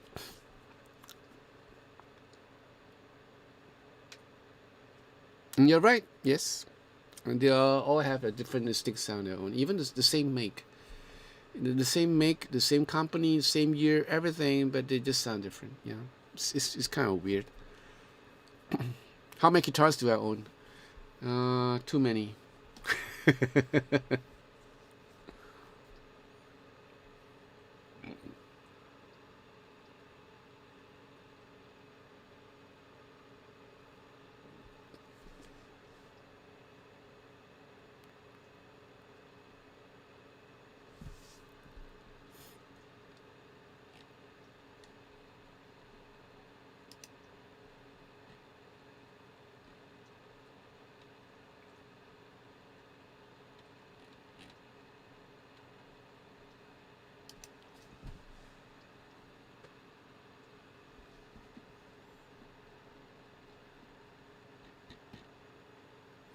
Thank you, David.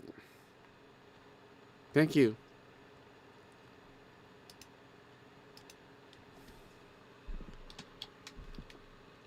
I don't know. Like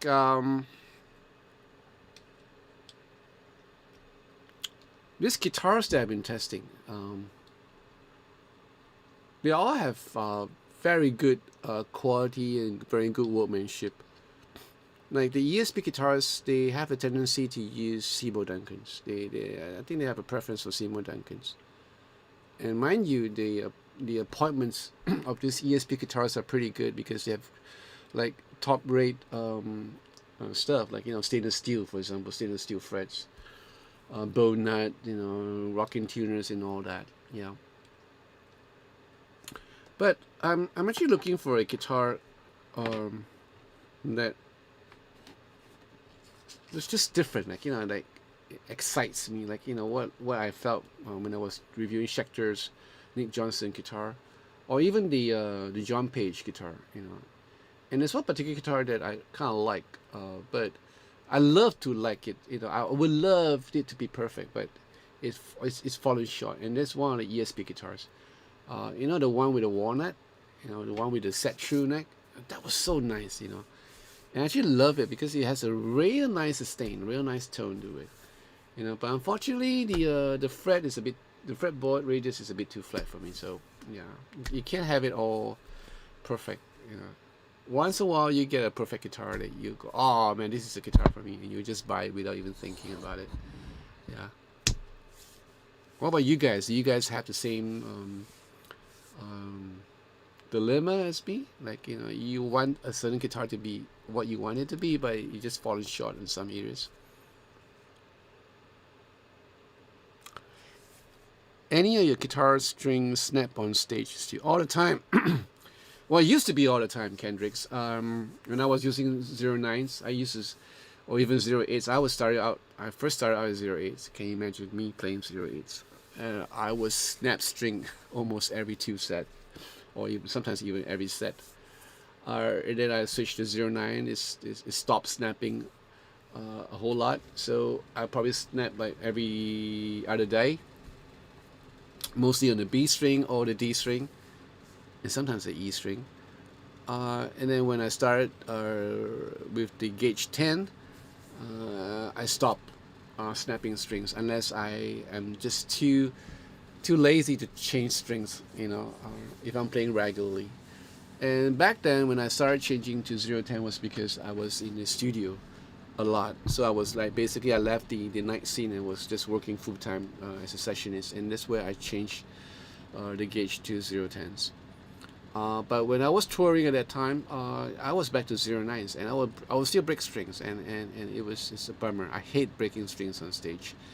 Why? Because I was using the Music Man Ernie Ball Luke with the Floyd Rose, and it's floating. So you know how it is when you float and then you break a string, everything goes haywire. The tunings is all shot. Someone recommended to me that I should do like what Guthrie Garvin did.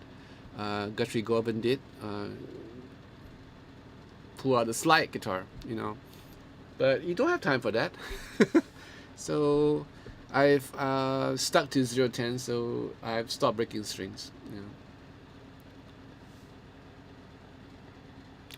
Joe, you have a very clever family, John. Take care of you all. See you later. Oh, right, Joe. You take care of yourself too. Thank you.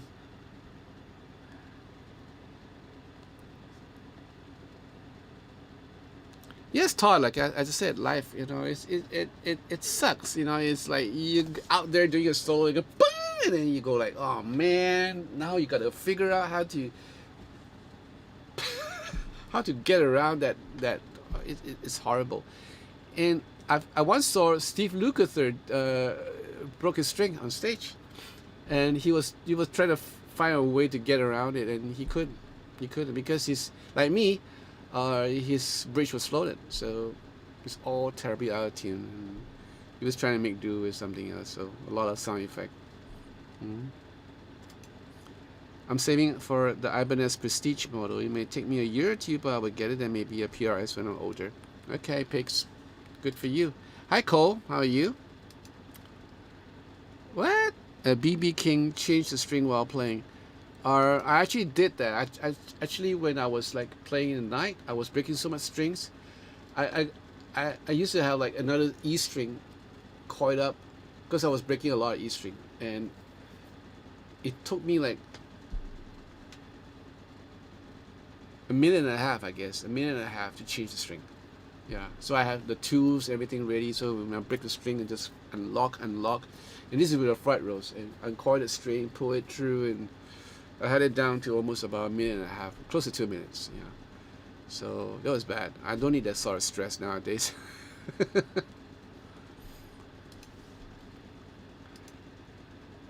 Francis, what? I love all the guitars I have in the moment after many years of searching, buying, and trading. I'm pretty much satisfied with my gear.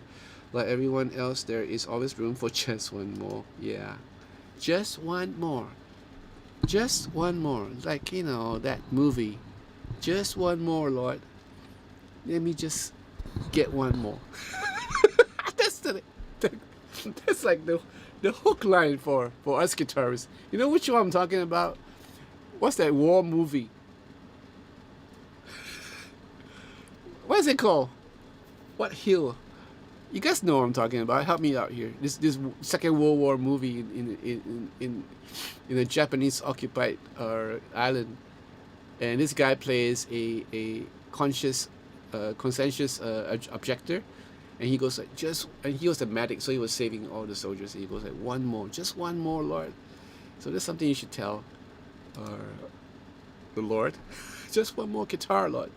Not Hamburger Hill. Not Hamburger. The other movie just recently. What's this called? Hold on. Let me just search for this. This is so good.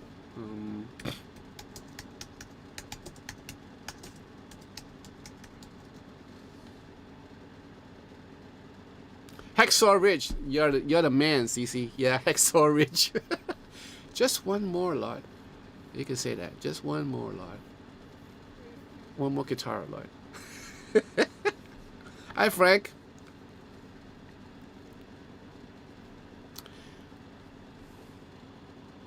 All right, David. You take care. Ciao. Arrivederci. Likewise.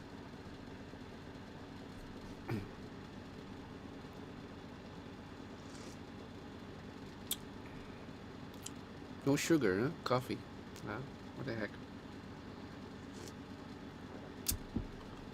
It's really smoky tonight because this is the 7th month in Singapore. Like, I know we're in August, but for the Chinese, this is the 7th month. This is technically the ghost month, right? This is where we Chinese believe that the gates of hell are left open for a month, I guess a couple of weeks, I guess, and all the residents in hell can come out and roam and visit their loved ones, and I don't know, eat the food that has been laid out to them. So I guess tonight is the last night. They have to go back, and there was a whole lot of burning of incense and joss sticks and paper and stuff like that, and the whole air quality is so bad.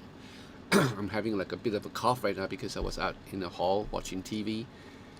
Yeah, so this is what we have to face in Singapore.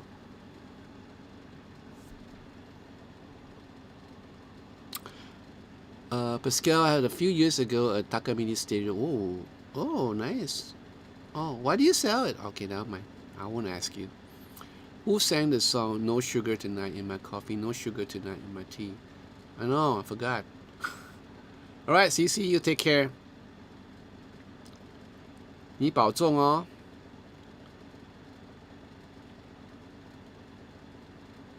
It's 12:45 p.m. in St. Louis.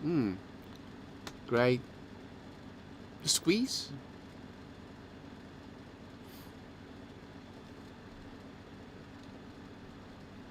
What squeeze, Wally? I'm still thinking about Nick Johnson guitar. Wish I had the extra income. Yeah, we were just talking about that, Frank. I was saying that it's a real good guitar, you know. Me too. I wish I had the funds to get it. Just one more, Lord. One more, right? No. Mayank Bala, left from India. How are you? Where are you from? Which part of India are you from, Mayank?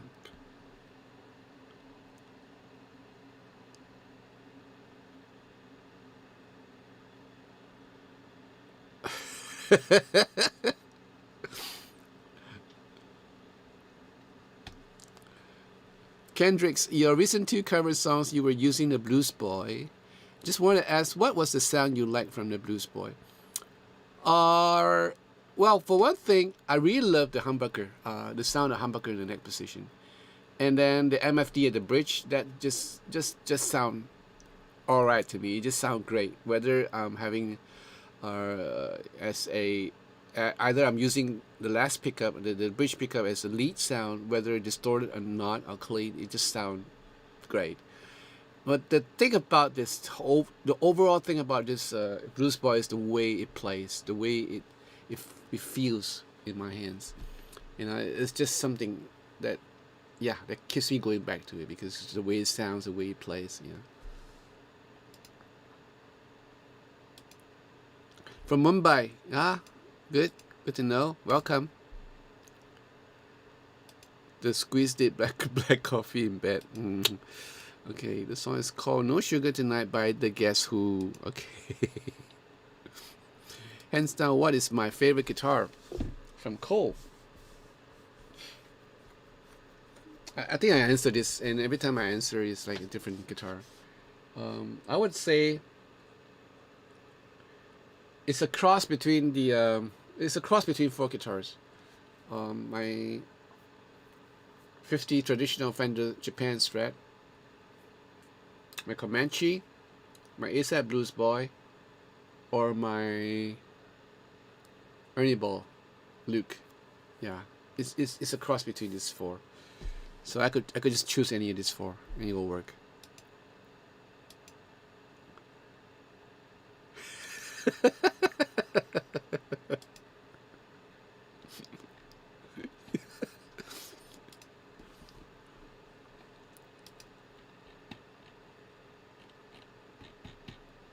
So how does the song go? Okay, forget it. I'm gonna have copyright strike here.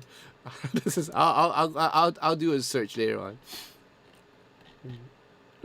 Sounds like an interesting song.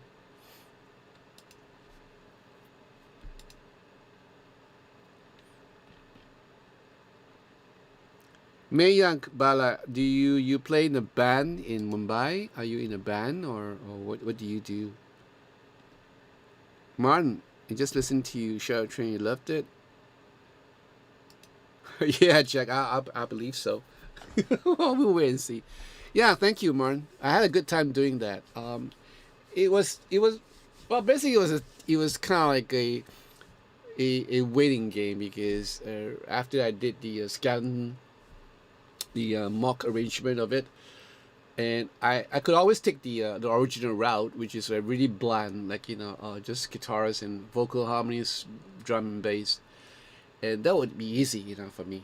But I just want to take it a little a step further. That's why I added strings, and my friend Howard decided to chip in on a Hammond organ, which I thought was a real nice touch.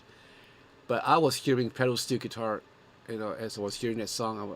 I kept on hearing pedal steel guitar within the song. So I got my friend Leonard, who was just here. I don't know whether he's in bed now or he's still hanging around.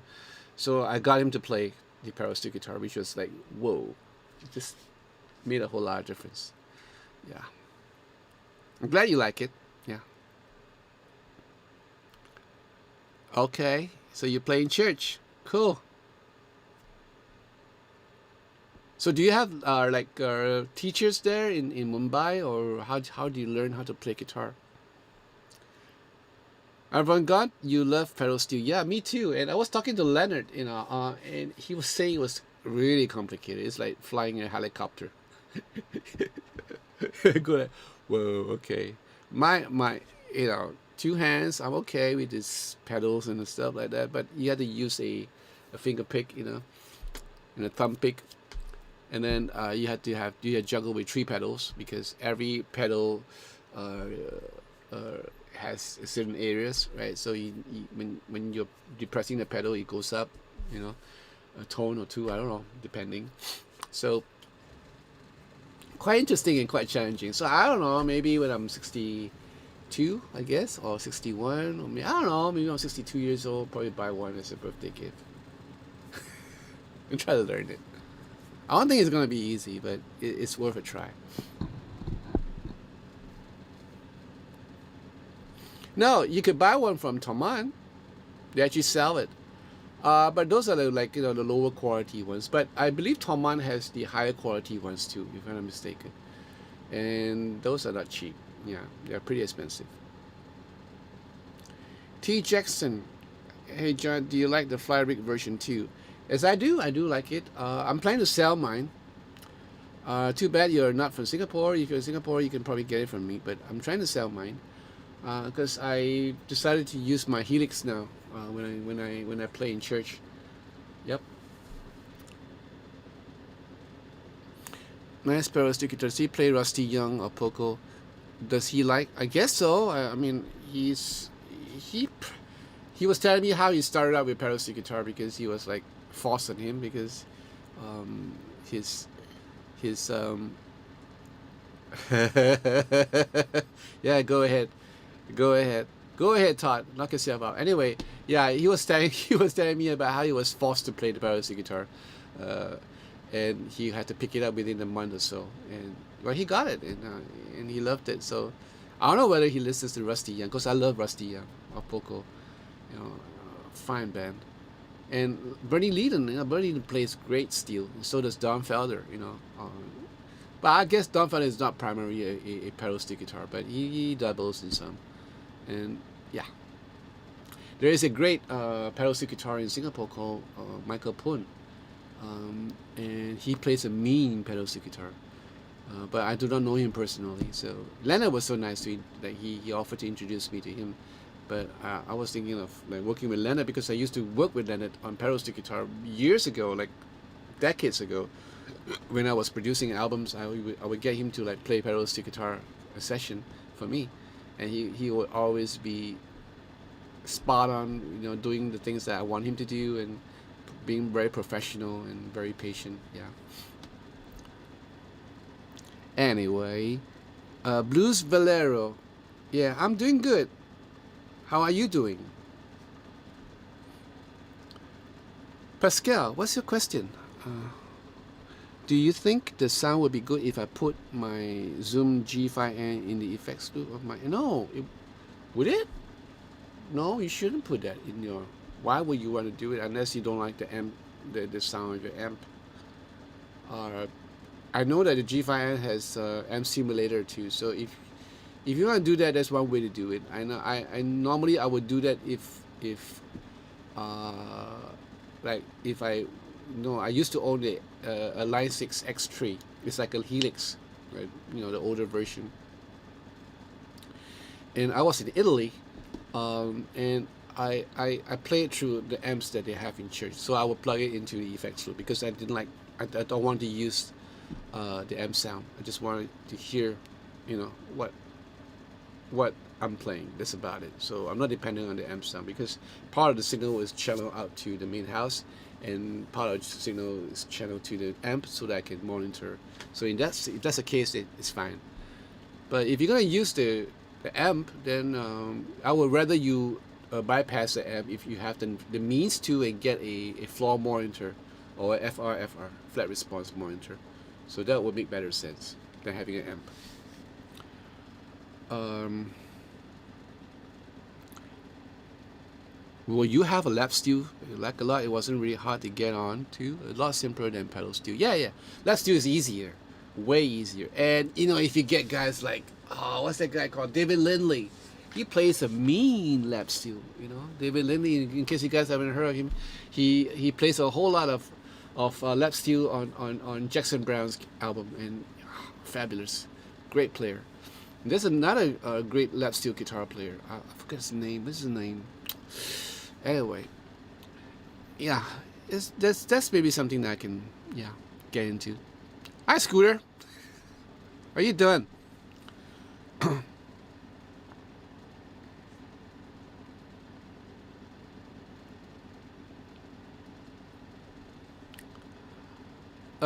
David, since I've used NYXL strings, I haven't never broken the strings, even nines. Wow, cool. Are they treated, David? Are they treated? Are these strings treated? Dave saw Poco a couple of times back when great talents that play in great bands like Flying Burrito, Burns. Yeah, they are interchangeable. And yeah, those were the days, man. Yeah.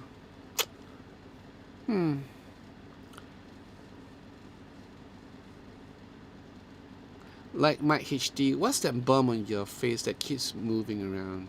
Does it move?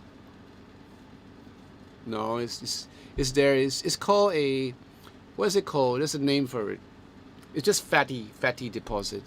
Yeah, I could get it surgically removed, but I didn't want to do it because I don't see the need to unless you are offended by it. Are you badly affected by this? I hope not. Like Mike. What is this? You can put in return. Yeah, that's right. Yeah, that's right. You can do that, T Jackson. Hidden bonus fee. Hi, just join. Welcome. Any hidden bonus fee? Dave was gonna mention David Lindy. Yeah, saw him. Wow, cool. Well, you caught a lot of good acts then, David. Good for you. You know who I caught up? Me and my wife, we went to a concert by Brad. This was back in 2005 or 6 in Singapore. And they had a concert here in Singapore. And they had the original lineup, right? The old lineup. And that was before One by One passed away. James Griffin passed away shortly after that. And then the drummer, I forgot his name. And Mike Bolts passed away too. The only one surviving is David Gates. So, yeah, it's great to see them live, you know, and they were singing all the old songs, the old hits, and it was so nice. Yeah, me and my wife had a good time.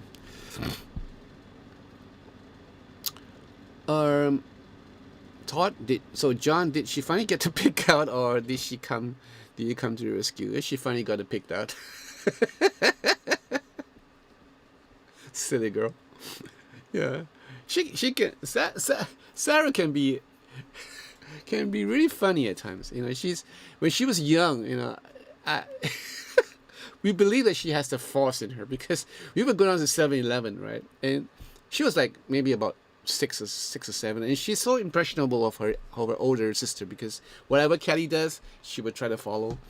And we were in this 7-Eleven, and she was just stood in front of a shelf of stuff like, you know, all the tidbits and the Pringles and the cheese balls, and they would just fall.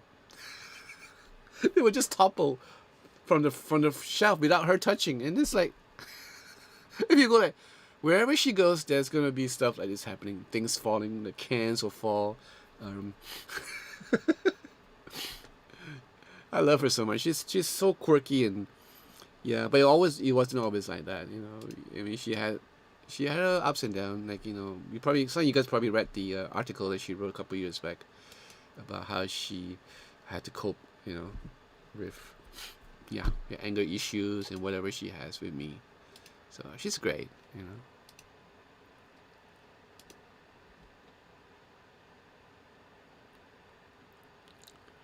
Hidden bonus.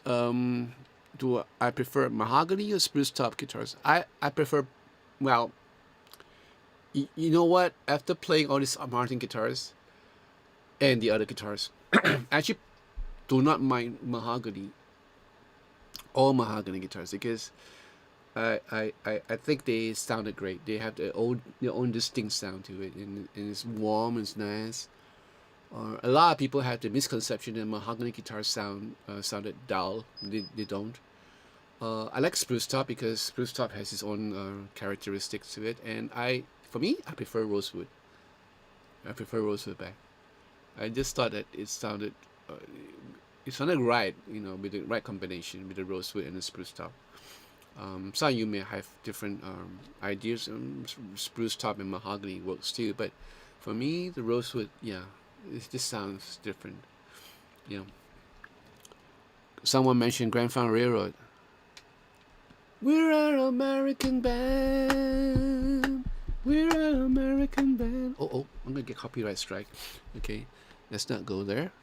So, Frederick, do I live in Japan or on USA? Neither. I live in Singapore. Yeah, born and raised here, Singapore. Chutney, hello, how are you? Where are you from, Chutney? Sounds like wine anyway. So, Brett was a great band. Yeah, Scooter. I mean, I grew up listening to Brett. Literally, like, back when I learned how to appreciate pop music, Brett was the one band that I navigated to. Remember old songs like Mother Freedom? You remember the song Mother Freedom? Great guitar riff, and that was one of the first riffs that everybody learned back in those days. And that was like such a kick. Yeah, that got me thinking. That's a nice song to do a cover of. Thank you guys for reminding me that. Mother Freedom. That's a great song to cover. Don't you guys have any wise ideas about covering that song too?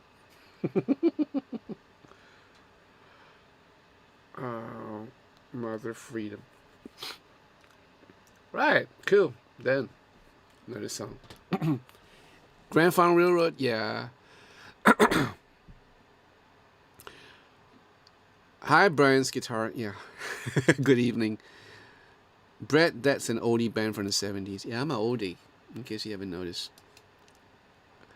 Blues Valerio, Jonathan, which string gauge do you use on the HP 10s? I use 10s on all my guitars, for electric guitars. You like Brett? Good band, yeah. T. Jackson, we saw a little band last year. I know they are all original members. They are not all original members. I think that's the only original member is not even an original member, and that's the bassist. Right, he joined the band later on, but he's American. The rest of them are Aussies. Yeah, the original band was kick-ass, great. Pascal, do you like French wine? Oui, monsieur. The red. Yes, I like the red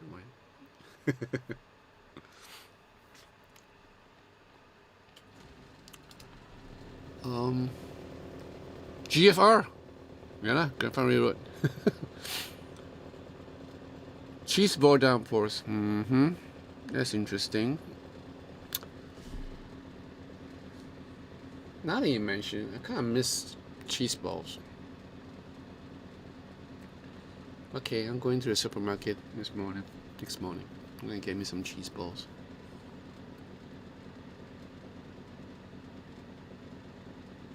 You saw Grand Funk Railroad too. From Oklahoma, Chutney. Nice. I was at Oklahoma once. Back in 2005.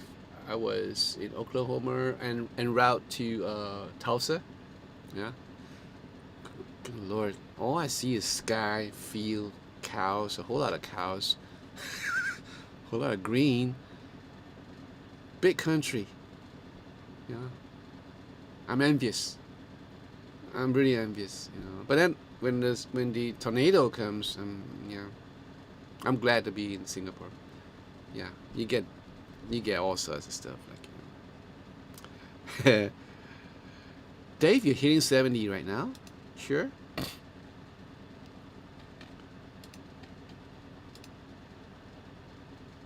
Yeah, less people in Oklahoma.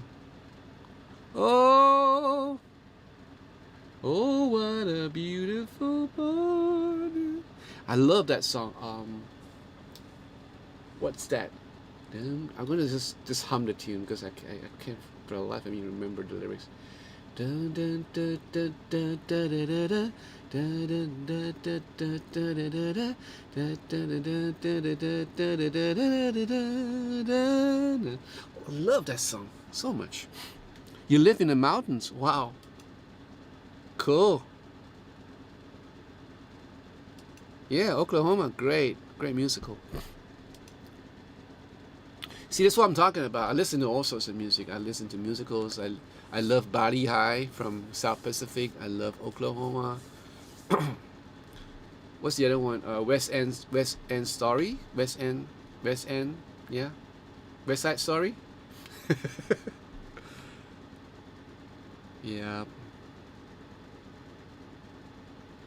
that melody is from Porgy and Bess. No, it's a part where he tells that girl that he has a carriage for her to ride to town to something with a shimmy with a frill on top, something like that. Great song. One of my favorites is My Fair Lady. You guys know about My Fair Lady? Yeah, great musical. And to think that Audrey Hepburn was so talented, and she can sing, can act.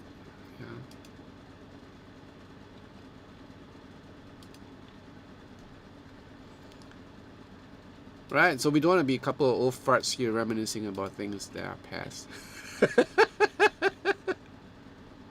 I'm not saying you guys are old farts. I'm an old fart. Dave, I'm not talking about you, so don't worry about it.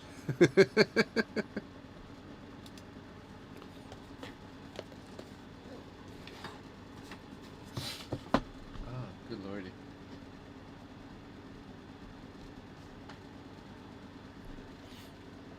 That's right. Blues Bolero. Is English your official language in that part of Singapore where you live, or Mandarin because you sound like someone from Britain? Do I now? Well, English is the official language for Singapore. You're right. And I guess the second language would be Chinese, Mandarin. I was schooled in a missionary school. I'm from this school called St. Joseph Institution. Sounds like a mental institution, but it's actually a great school.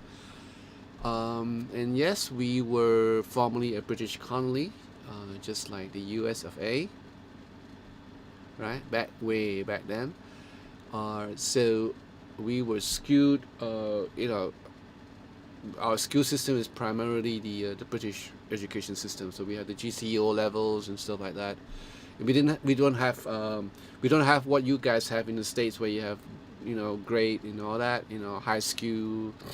We have primary school, secondary school, and then we have the upper secondary school, which you call, I don't know, they have different terms for it. And then you have the vocational colleges, and then from then on you can go on to universities and stuff like that. Yeah. So yeah, we are our first language is actually English. You're right.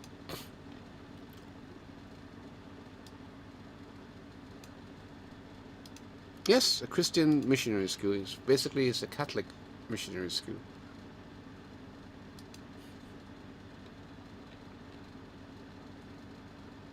Cool. I say the same thing.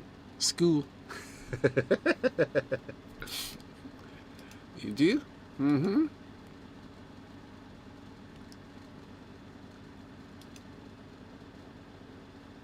Andrew, how are you?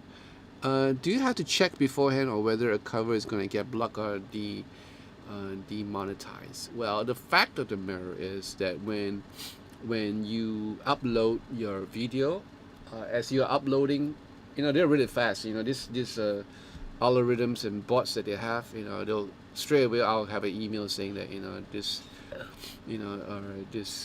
song that you're doing is in one is being claimed by a whole list of music publishing firms, and that some monetization is not available in certain areas and all that. And that's the first thing that hit you.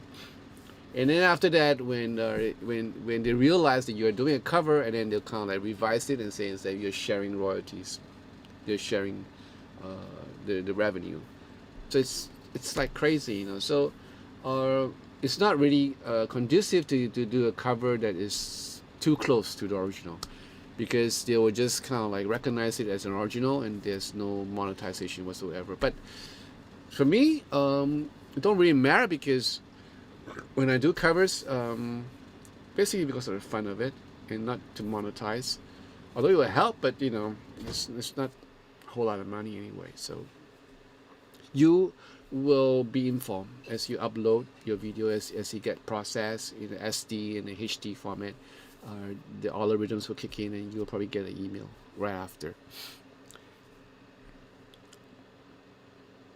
Pascal, yes, there's a lot of French expatriates that work in Singapore, and we have a couple of French restaurants, some good ones, some so-so. Yeah.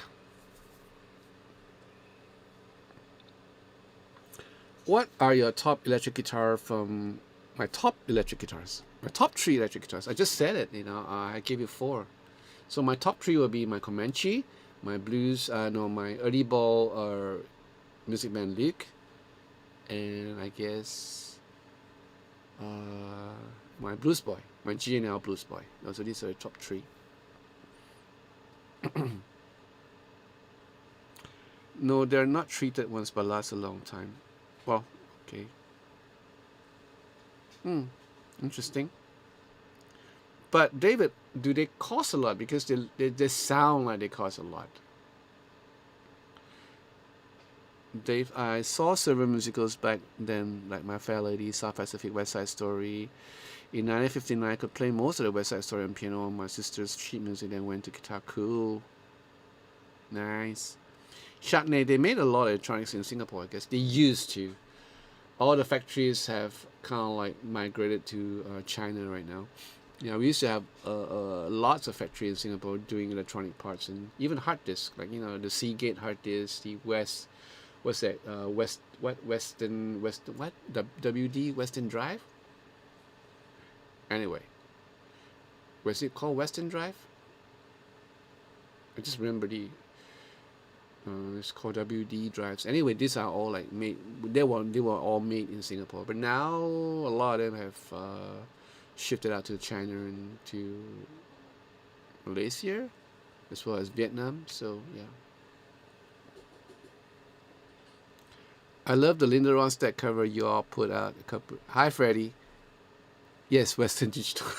Thank you, Shatney. Yeah, it's at that time of the night. Yeah, that was like an impromptu, because I was so busy on that Sunday. I was at church recording a live service, so I was there from 10 a.m. to about 3 p.m. Had lunch with my pastor for about a couple of hours, about 2 hours. Got back home, and then found out that my eldest girl, Kelly, is visiting me together with my son-in-law. And they came around 5. So I was like practically falling asleep because it has been a long day. And they decided they wanted to do a cover. I said, okay, let's do it. So I grabbed my camera out and used my USB mic. And yeah, we just go on recording that. It was fun. It was really funny.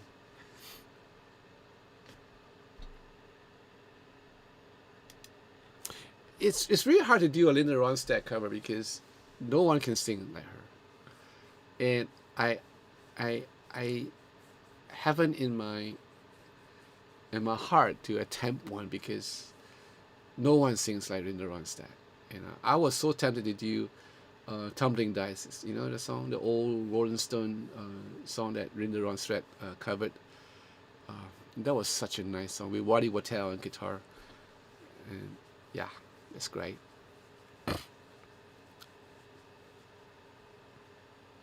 I'm glad you guys like it.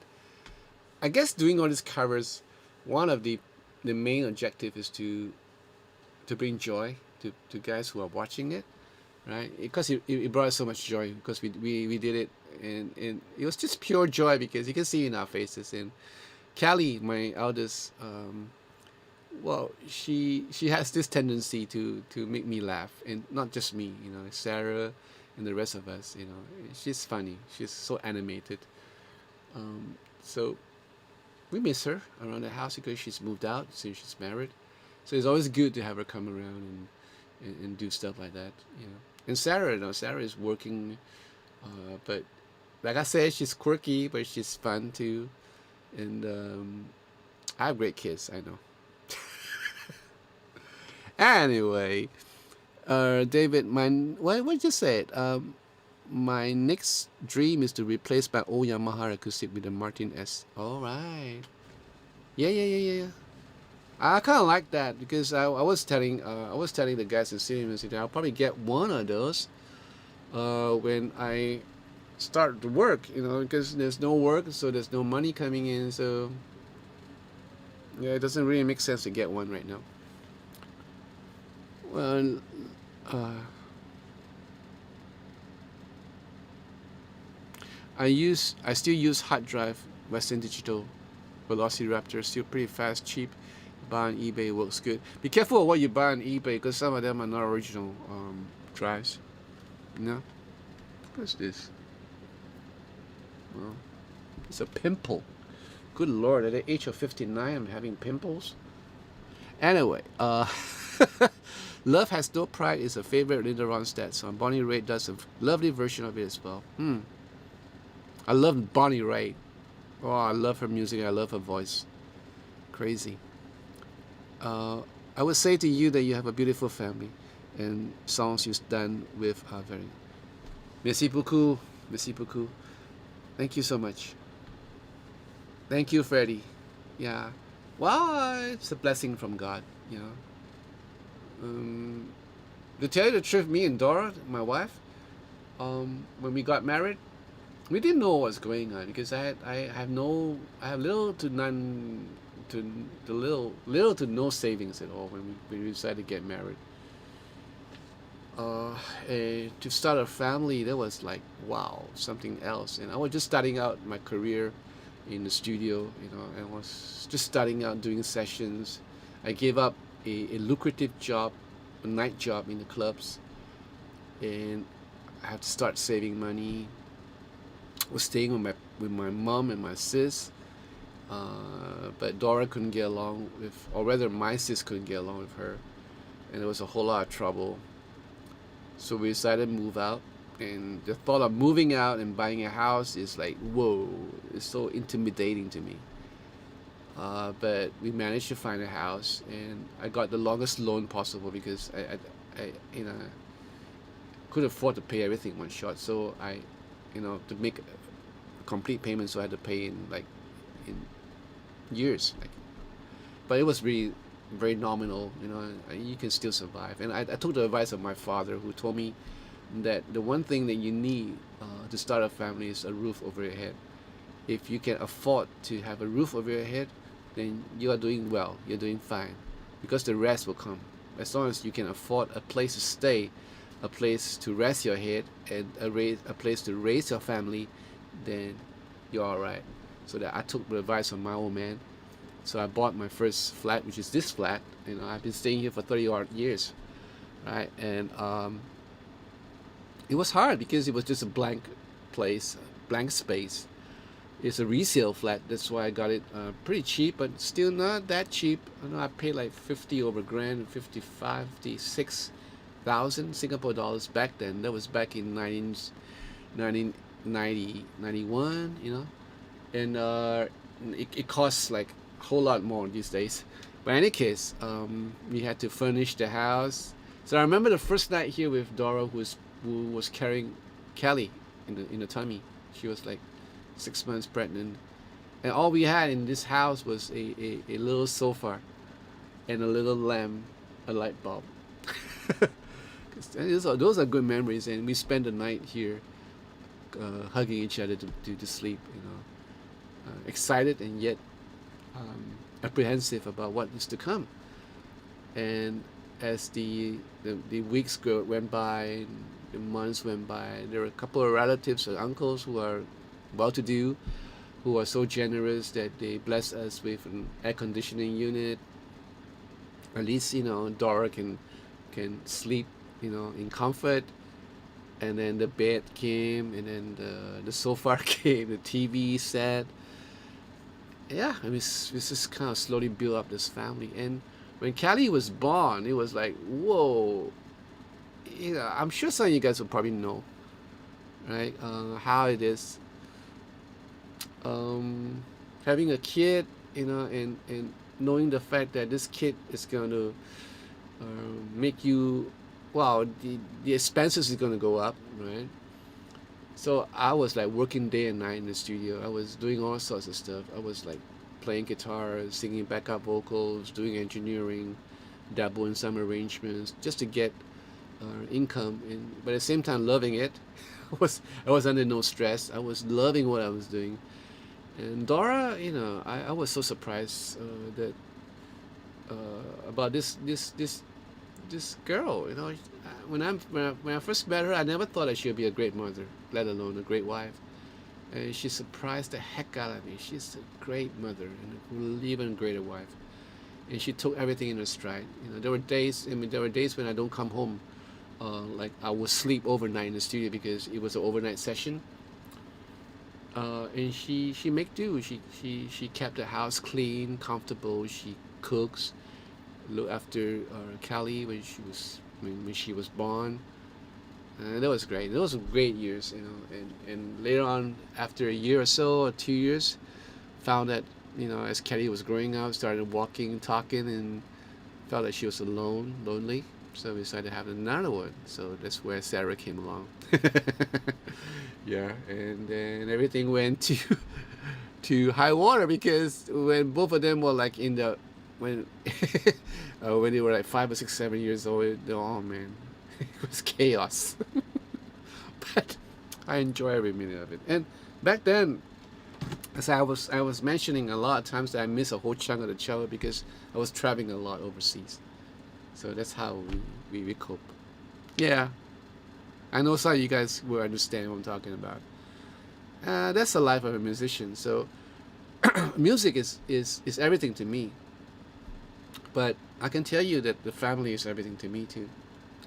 Uh, we sometimes, as a human being, sometimes we tend to lose focus. Like we will be concentrating on one thing, one area, and neglecting the other area. What happened was I knew something was not right when I was traveling a whole lot and do a whole lot of work, and I felt that I was neglecting my kids because every time I'm at home, they would be like afraid of me because I would be so angst because of the stress that I was under that that I would shout at them and be really be a disciplined father like my dad was, but my temper was really short. So it hit me one day when I look at my girls and they were like terrified of me, and I'm going, what am I doing?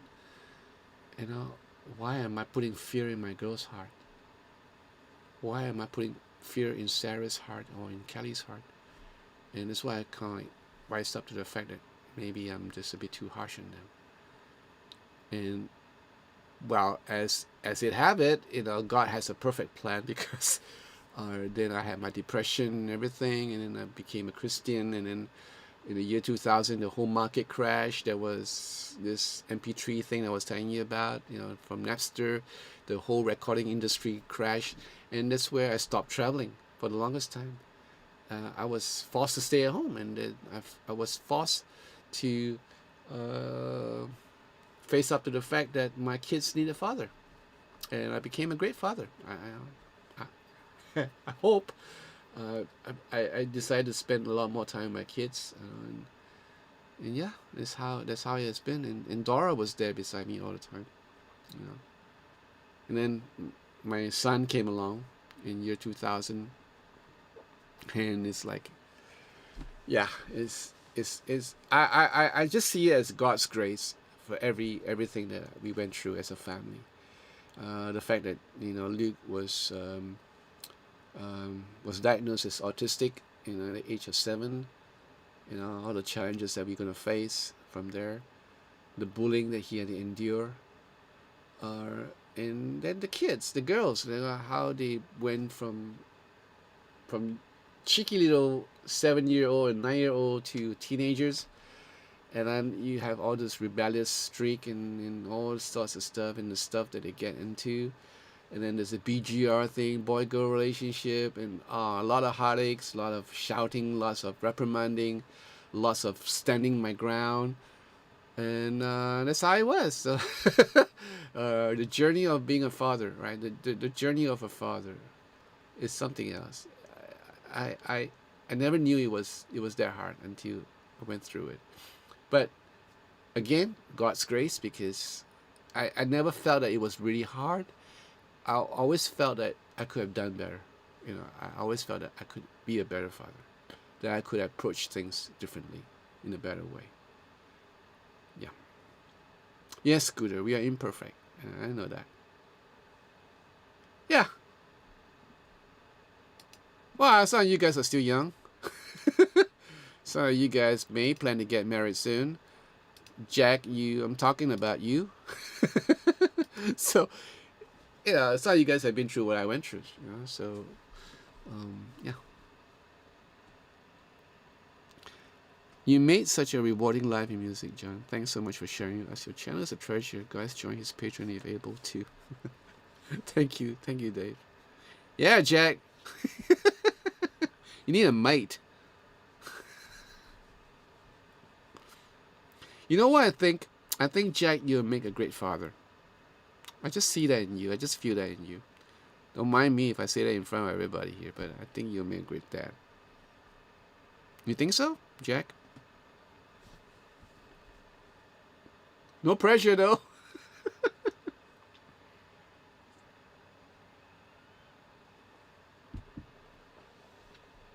See? No, all of them could be wrong. You got a heart that's as gentle as a summer breeze.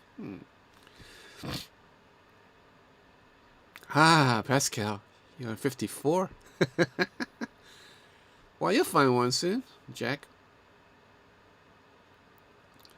Scooter, that's a nice transition.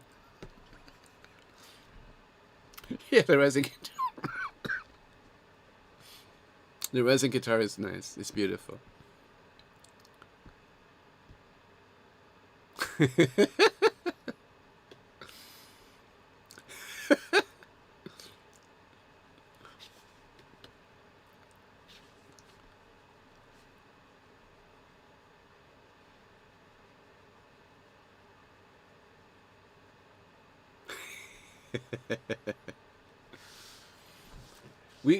I've seen and talked to guys, young people these days, and even good friends of mine who are married but decided not to have kids. And almost every one of them would say, why bring a kid out into a world like this? And that's so sad when I hear this, because my take is that why are you robbing yourself of being a good father? There are many kids out there who doesn't have a good father. There are many kids out there who are orphaned, and kids out there who are fatherless, motherless, who have no understanding of, no inkling of what is parental love. And here you are, as a couple, you are able, and I know those guys, I know they are filled with love for one another, as for their friends, and I'm sure they could make great parents. But I respect the choice. But For me, in my mind, I'm thinking like, why would you rob a child of having a good parent? Why would you do that? You know, or take away all the biblical things that we read in the Bible about how we are meant to procreate and all that. You know, put that away. Their argument is that they don't want to bring a kid out into a world like this. Why? My take is you should you should do that. Be a father so you can protect your kid in a world like this and make sure that they are able to cope with a society as decadent as you think it is. So, but then again, it's that choice. So, so much I can say. Yes, Cole, that is sad. If you could afford to, you would adopt a kid. That's a grand gesture. I think my kids have taught me more than I could ever expected. They teach us about ourselves and about the world. Yes, they do. Ciao. Ciao, Sergio. How are you doing? Which part of Italy are you from? Come sta?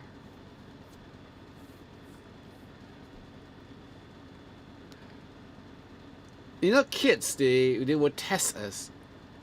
They will test us. It is like litmus paper test, you know. They will test you on your patience. They will test you on your wisdom. They will test you on how much you love them truly. They will test you when you have multiple kids. Who's the favorite one? Who's your favorite daughter? Who's your favorite son? And they're really good at that.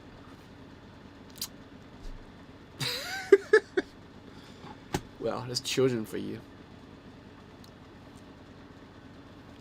Whoa, Bari.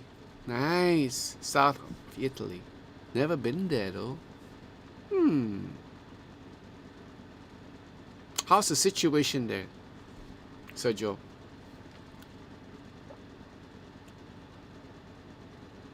Yes, sometimes they just want to see how you react. And they're really fast. They learn really fast and they can adapt really fast. My eldest daughter Kelly, she's a smart one, you know, and she knows what I like and what I don't like. So it's always Sarah that will go against the grain. She will bear the full brunt of my anger and of my wrath. Silly girl. COVID-19 still alive. I'm glad you're still alive. But are you guys still on lockdown, Sergio? Are you still locked down? Freddie Blue, I got married at 42 after a failed singer-songwriter career, okay? I have a beautiful stepson and could not have any on my own with my wife. I work in an orphanage. I'm a Christian Buddhist. God is good. Amen. How can you... You're a Christian Buddhist.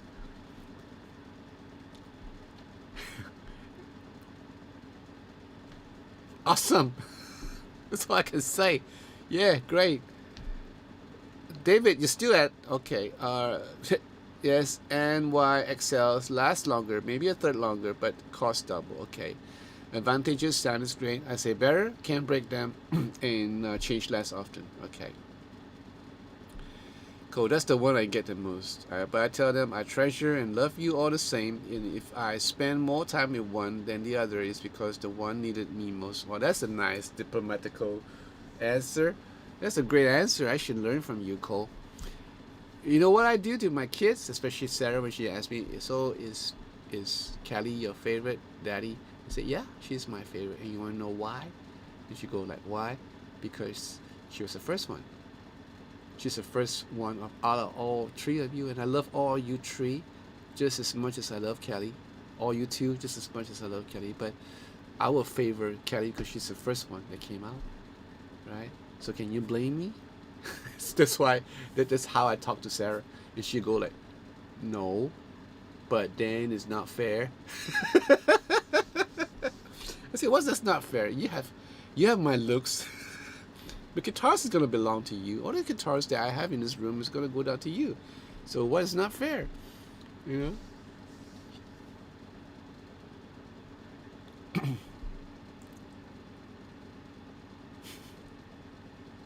Ah, no lockdown, only mask. Yeah, same here. Same in Singapore. We there's one day we had like zero cases, zero community cases, which is really good news. But we try not to be complacent because all we need is just one, and then that's it. We're back to lockdown again, and we don't want to go back into lockdown. So we are keeping really uh, strict virgil over each other. DRDR strings, yeah, I actually use a whole lot of DRDR strings until I found out about GHS strings, which I got a real good deal from City Music. So I'm using DHS strings nowadays. There's another one which I mentioned in the other stream, which is called Daco. You can check that out. Not too bad. They're actually made. Where they made? They're made in Mexico, right? Cheap and good. Does Kelly play an instrument beside her lovely voice? Yes, she plays the ukulele and guitar, and she plays a bit of a piano. Yeah. Sarah too. Sarah plays piano and guitar, not ukulele. Kelly teaches in a preschool, so she uses a ukulele to sing to her students. So that's pretty sweet. So you hear the boys have returned from Greece, Spain, and other places have increased in them. Oh yeah, that's a problem, right? Where you get people coming out and in, and that's what happened to Hong Kong, right? And they have a second wave right now because, yep, they were callous basically.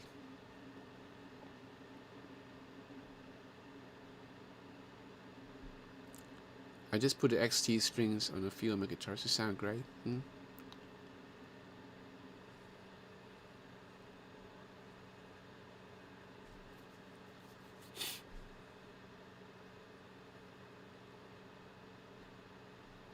Right, Todd. You take care. I'm leaving soon. I'm knocking off soon. You You take care, Todd. It was great to hang out.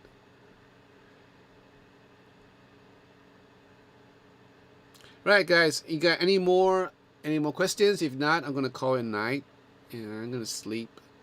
So you can tell my voice is going. I don't know why my voice is going.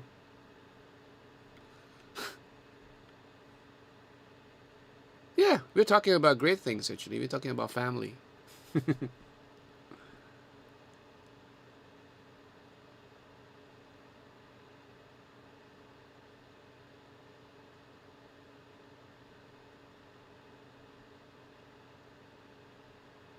What? Resin Martin guitars? Never heard. Never seen them before.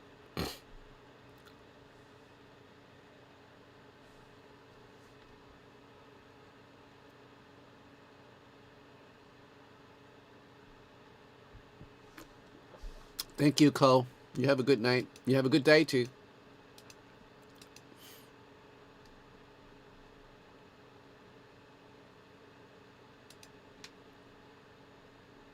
Oh well, it's 2.5 hours now. So, any more questions? No more questions. I'm gonna go.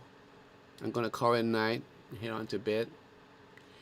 So you guys take care of yourself, right? So Joel, you take care of yourself in Italy, right? Keep safe. And the rest of you guys in North America, keep yourself safe. Wear the mask if you need to. And for those of you who are in Great Britain, in the UK, please do take care of yourself, gentlemen. Right? And may God be with you, with all you. May God bless your every move that you make. May God just protect you. Right? God bless. Good night. Ah, yes. Thank you. Thank you, Dave. Yeah, it's going to be a long day. Night, guys. Are we going to do the Warden things again? Okay. Night Cole, Night Howler, Night Dave, Night Francis, Night Sergio, Night Jack, Night Pascal, Night Freddy, Night Orion, Night Ma, Night Par, Night